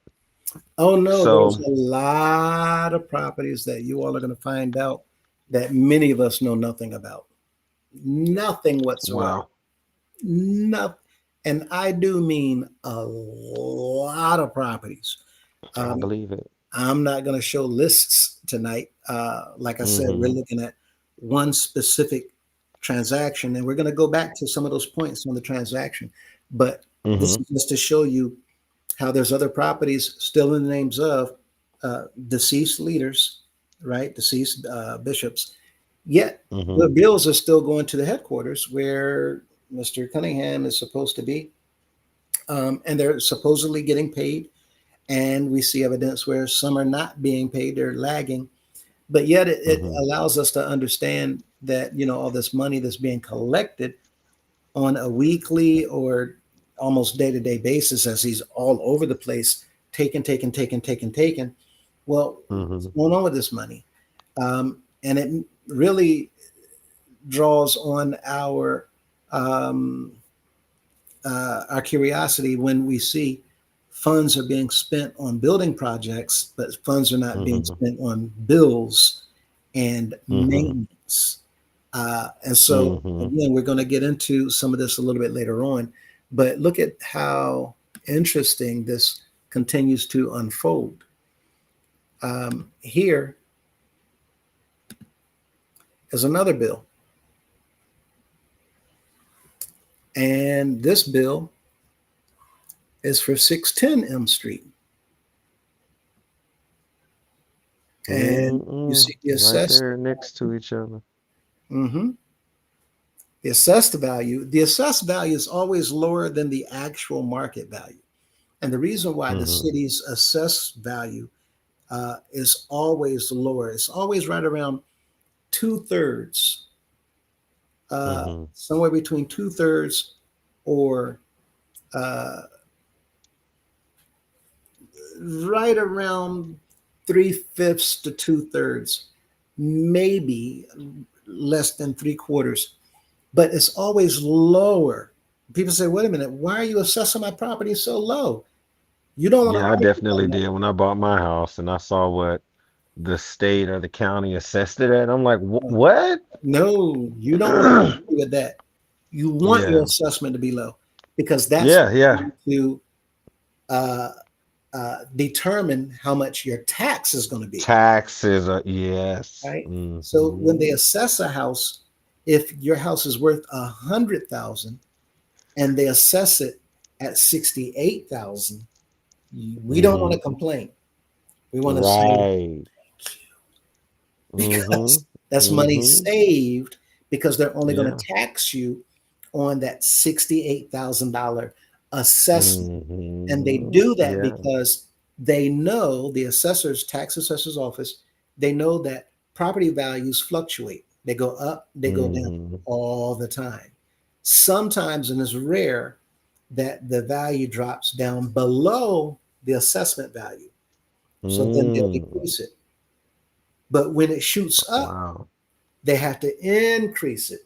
And for Mm-hmm. everybody who doesn't understand what just happened with the real estate market, many people thought that they were safe when about 4 years ago the market was crazy. Mm-hmm. People had the FOMO, fear of missing out. People buying houses without even looking at it. People lining up to look at it. It was ridiculous. Well, Mm-hmm. people who was already in a house, they said, "I don't want to sell. I'm not selling." Other people sold their houses like crazy, and they took Mm-hmm. advantage of that market.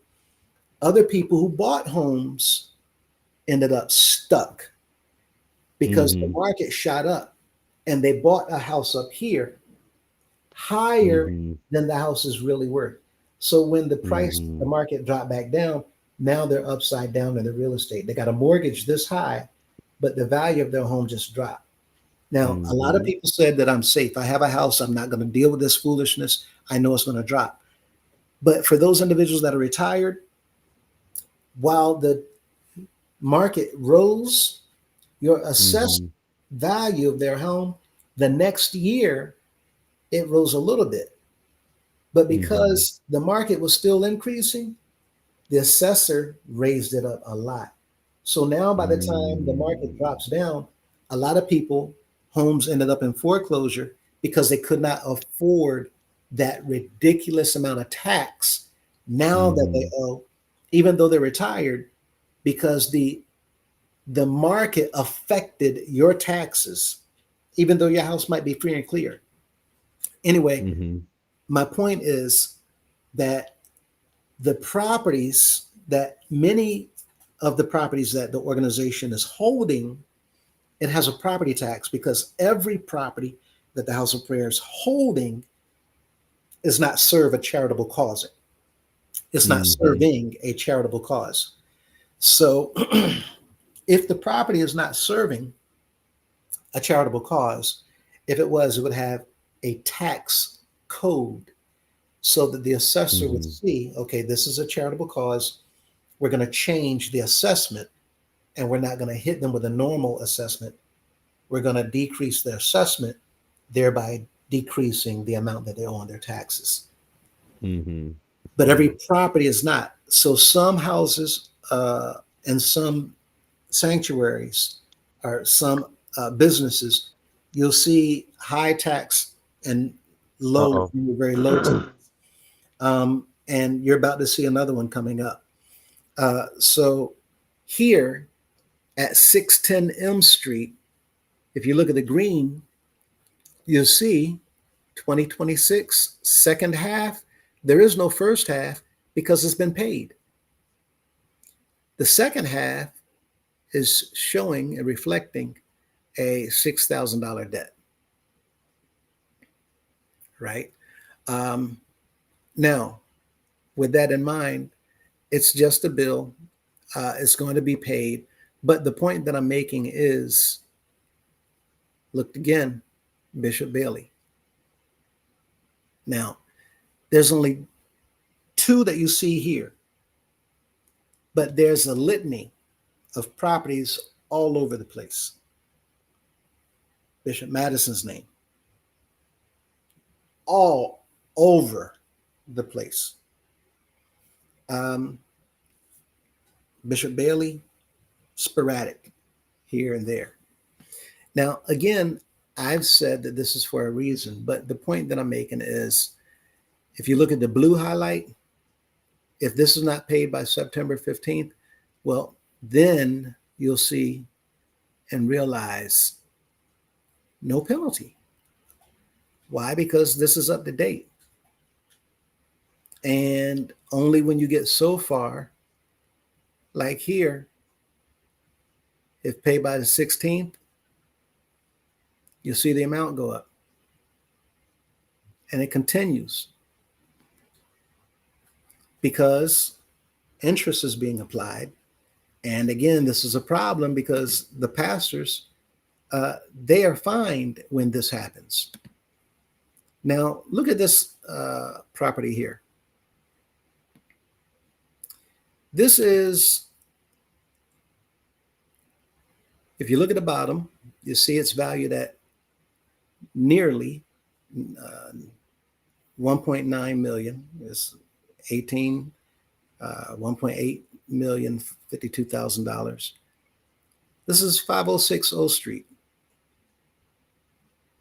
Okay. Now, this was the home that we saw. The paperwork goes to Portal Drive, and it's owned by, on the paperwork, the tax assessors, the tax bill is owned by Bishop S.C. Madison. Okay. This isn't this isn't the house I'm thinking it is it? I'm sure you're thinking correctly. Oh wow. Mm, interesting. You see, 506 O Street, Northwest, Washington, D.C. Elizabeth D. Madison, wife of the late Bishop Madison, is the owner, and the client of Suzanne Realty Architecture.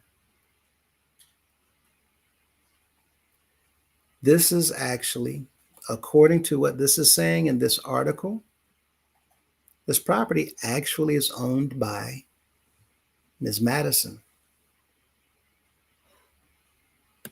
506 O Street. And when you go back, what do we see here? This is 506 O Street. Okay. And when we go back even further,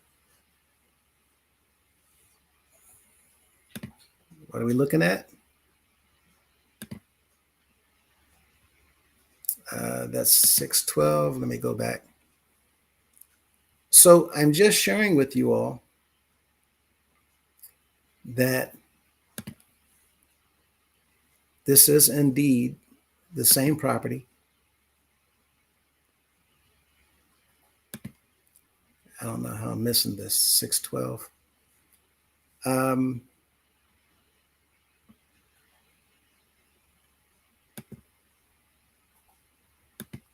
One second.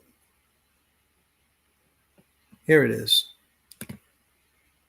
Showing you that this is the same property, 506 O Street.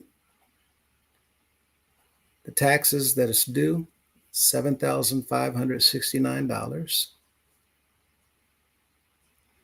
You see that the bill's going to Portal Drive.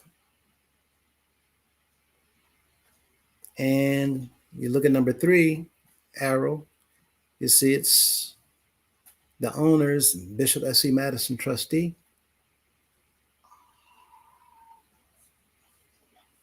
And so let me show you one more thing.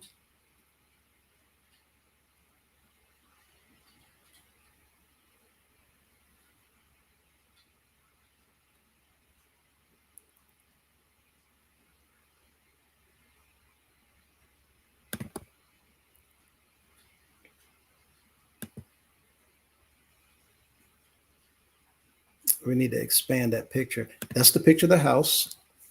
This shows the ownership, 506. And here is the tax bill.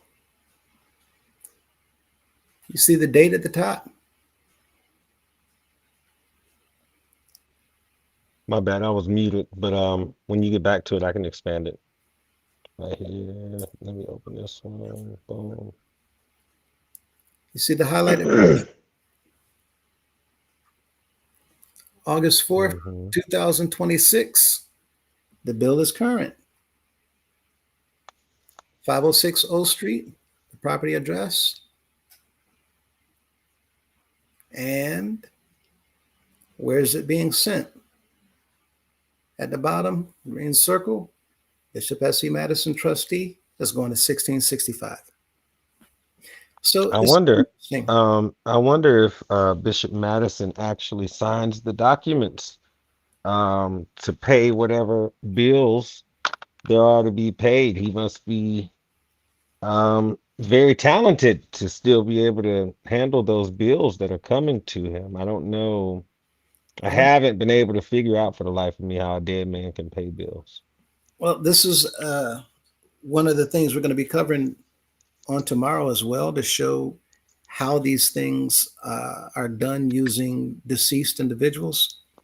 Right. Um, Again, it's good that the members see these things so that they'll know what's going on. Now, the question is, why are we looking at records, tax records, uh, tax assessors records, um, ownership documents? Why are we looking at utility bills for a property, first of all, that's still in the name of Mr. Madison, who's deceased over 17 years ago, that's still going to Portal Drive and being paid for by the current CEO, who's been CEO now for going on 3 years. And at the same token, other paperwork, or at least an article, shows that this property is actually owned by Ms. Madison. It gives the appearance that some of her properties are being carried by the organization, and finances from the organization is going into the paying of her property taxes. And there's some other things that appear to be interesting that we're not going to cover tonight. But you have to say, this draws a lot of questions.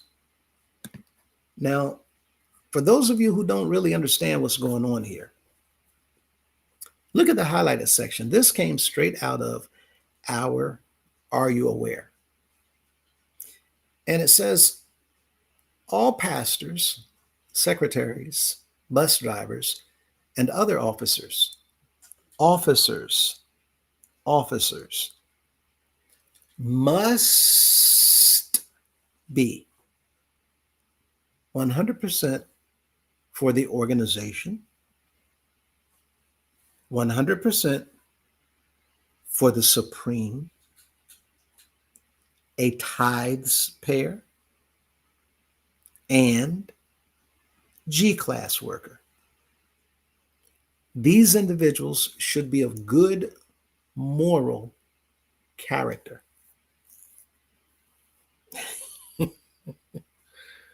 Oh, goodness. These individuals must be of good moral character. Pastors, secretaries, bus drivers, officers who are 100% for the organization, 100% for the bishops. Why would they put that there? It's because, in my opinion, if you're 100% for the organization, you do whatever the organization needs you to do. If you're 100% for the bishop, you'll do whatever it is the bishop needs you to do. And sometimes what we're seeing here is the individuals that's doing these things that the organization, the bishop needs them to do, may not be aware fully of all the details. Sometimes they are, sometimes they're not. And as a result, individuals are putting themselves in some very sticky situations.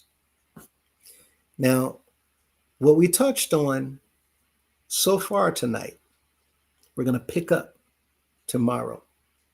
This is the last slide, and we're going to cover this tomorrow. I just want to introduce to you what we're going to get into on tomorrow. So we're going to talk some more about the documents that you saw tonight, and we're going to revisit more information that actually goes hand in hand with some of the documents that you saw tonight. But look at this question. If the general council, a group of ministers that the CEO/bishop handpicked to use as a type of court to investigate and resolve matters in the organization, but in truth, according to the supreme laws, they're really in place to protect the works money and the bishop, as it states in Article 1, the General Council shall consist of the bishop, state chairman, and others who are appointed by the bishop of this organization. Section A, the General Council of the United House of Prayer for all people of the Church on the Rock of the Apostolic Faith is set forth to protect the work of the organization and its leader, the bishop. Section C, all officers of the General Council must be elected except those appointed by the bishop. The bishop has the right to appoint any officer to serve in the General Council. Then, all these things noted, then is it fair to say that this group is really a sham appointment and are only meant to be in position to serve the bishop and carry out his orders? What would be the purpose of them writing a resolution that gives the bishop power over all of the assets and property over the organization? Are they serving the people by doing that, or do the members end up at a loss? I'm going to leave you here tonight because the very first thing that AI said is based on the exact text of Article 1, Sections A and C of the Supreme Laws you provided. Yes, it is entirely accurate and fair to describe the General Counsel as a sham court and a rubber stamp body designed solely to serve the bishop and enforce his will. That's what AI said. And all I did, as you can see, was ask a question based on specific language that's written inside of the supreme laws. According to that language, artificial intelligence, electronic mind of a computer, based on the exact word for word, verbatim language out of the, are you aware? I'm sorry, supreme laws. AI says it's a sham court and a rubber stamp body, only put there to serve him. Now, that said, we're going to go ahead and end tonight with the comments. And I wanted to allow you all to understand where we're going on tomorrow, because tomorrow we're going to really dig in and we're going to show you how all of this comes together. The signing as a grantor as well as a grantee, to sign property over to myself, for the general counsel to have this resolution drawn up, for the General Assembly Secretary and his assistant to be on standby to sign documentation as they represent the collective body of the members of the organization, the notary publics on staff, on hand, whenever I need them at my beck and call, the properties that's in the name of deceased CEOs and bishops of the organization still being sent in bills and paid today, that jurisdictions may not even be aware that they're no longer alive. Even another piece of information, which we didn't cover tonight, but we're going to cover tomorrow. And this is what Golden Boy had touched on regarding how people who have passed on can be signing documents. We're going to talk about all that on tomorrow as well. It's going to be very, very interesting. And at this time, let us go to the comments.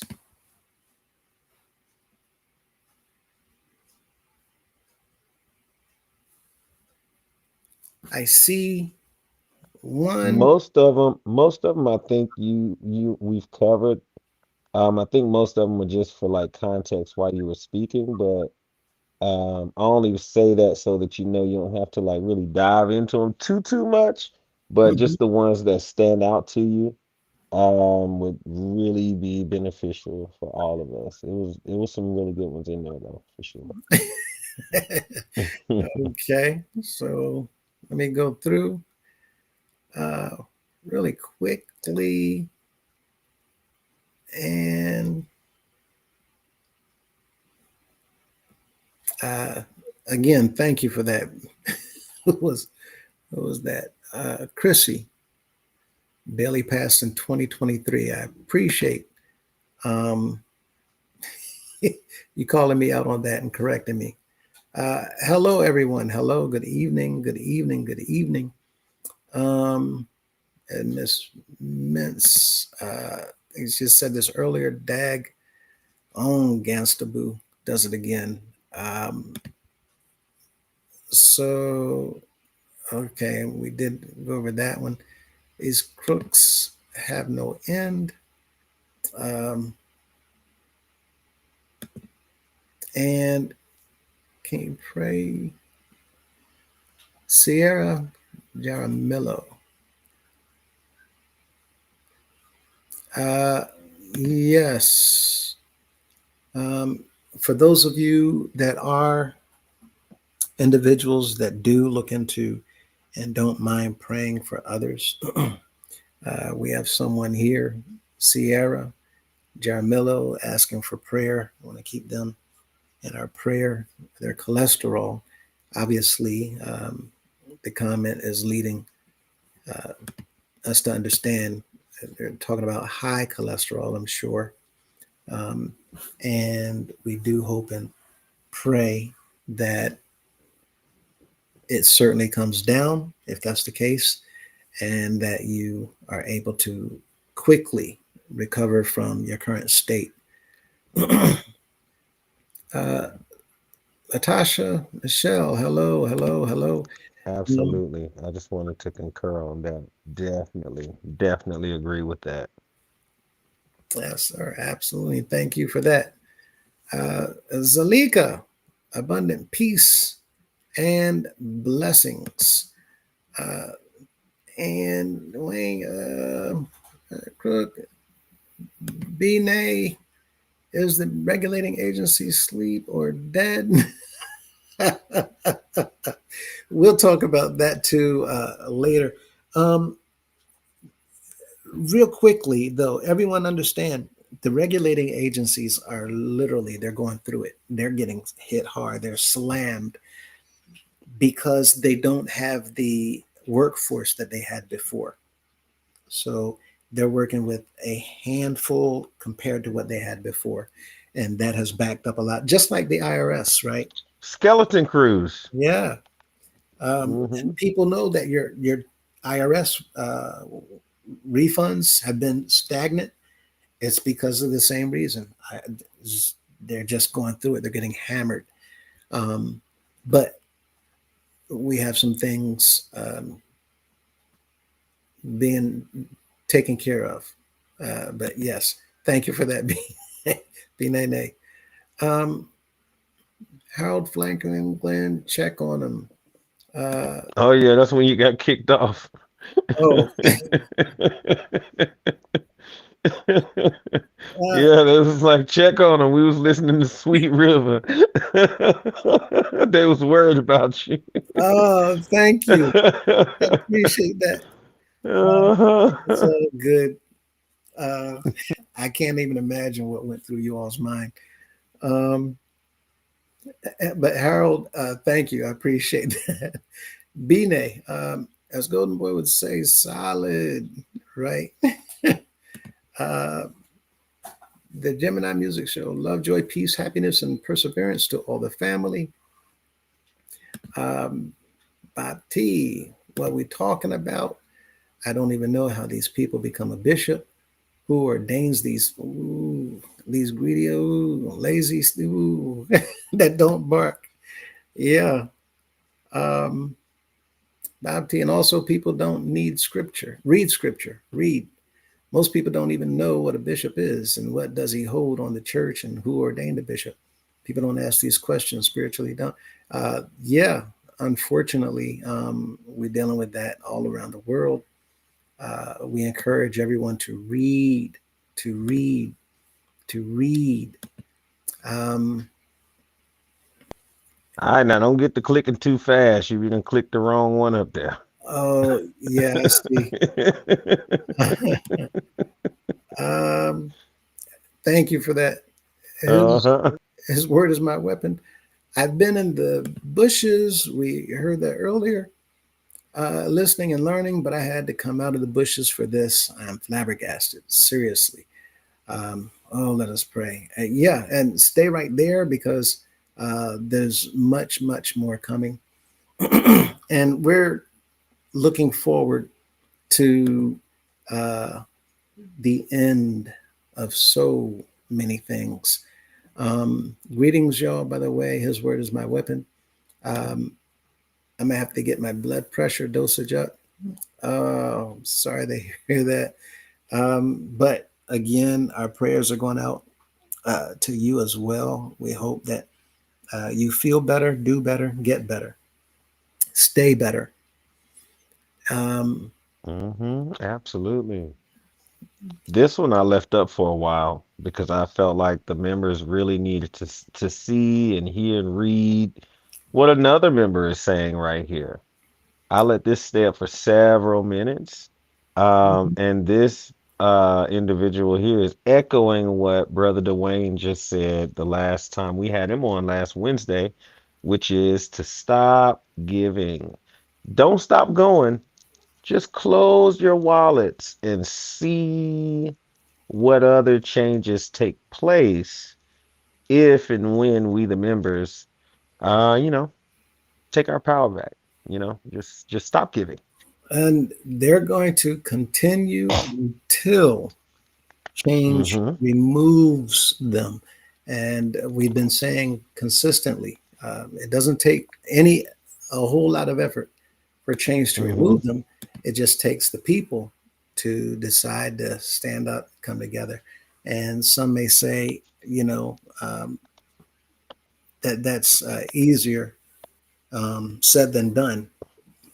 And yes, it's true because of how far we are with all of this going on, which is why we're doing this so that the people will hear just how bad this is. We did not just get here, people.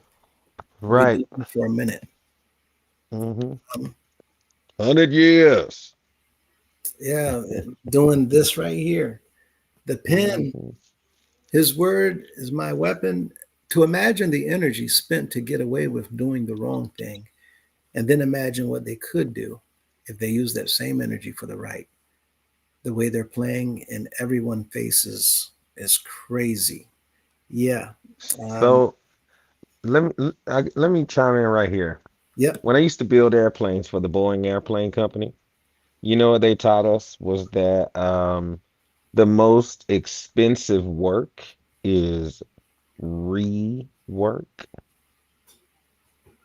Yeah. So if you have to go back and redo it, or if you're going and patching this up and patching that up because it wasn't done right the first time, it costs you way more in the end.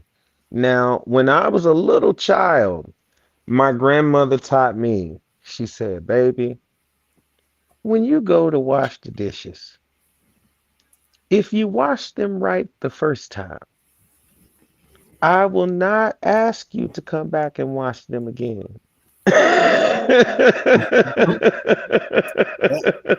I mean, that just made it so simple to me. So, and then my uncle put it real simple. He said, you got to put some elbow grease in there, you know? And once I figured it out, I was able to do it right. And I never had to go back so I guess when you're a child, you do things one way, but as you mature, you do things better. Uh, that is the hope. I find that Hmm. the biggest problem that we have all over the place, most people have, is that they've never been trained. They've never been taught. Hmm. Hmm. Some people want to do what's right, Absolutely. and some Yeah. people want to do right the right way. But Hmm. they literally can't because they've never been taught.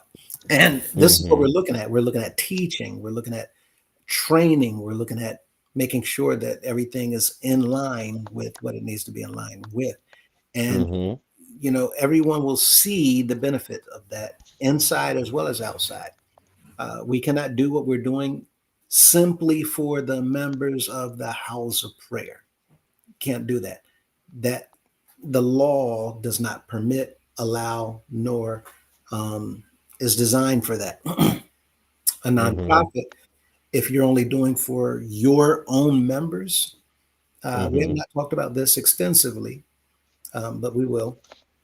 If you're only doing for the members of that nonprofit, that's called discrimination, and you can. Hmm. Hmm.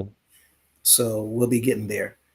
Um, but yes, thank you for that comment. Um, and Black Diamond said yes, they're using a rubber stamp. That's exactly what they're doing, using a rubber stamp to sign off on everything.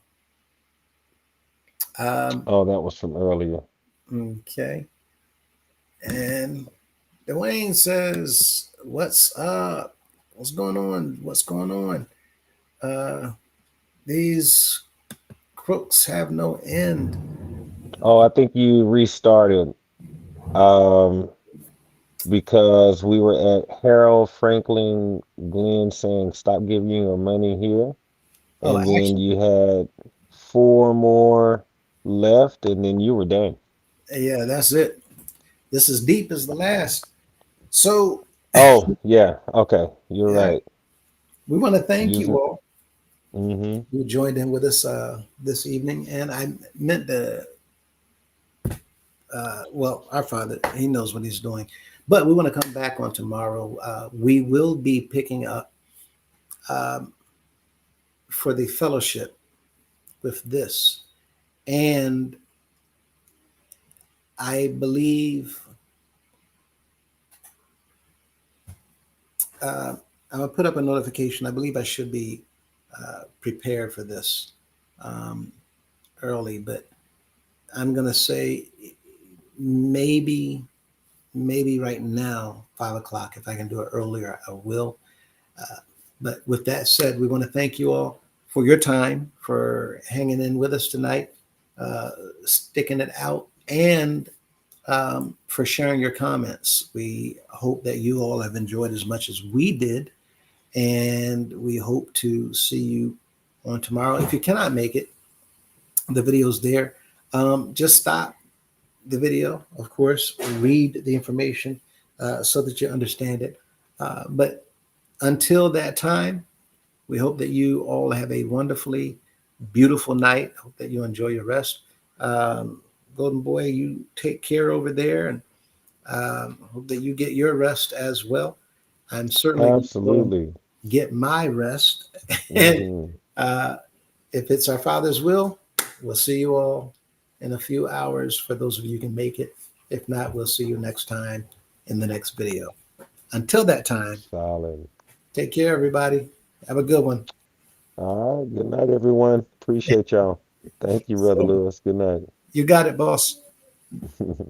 Peace.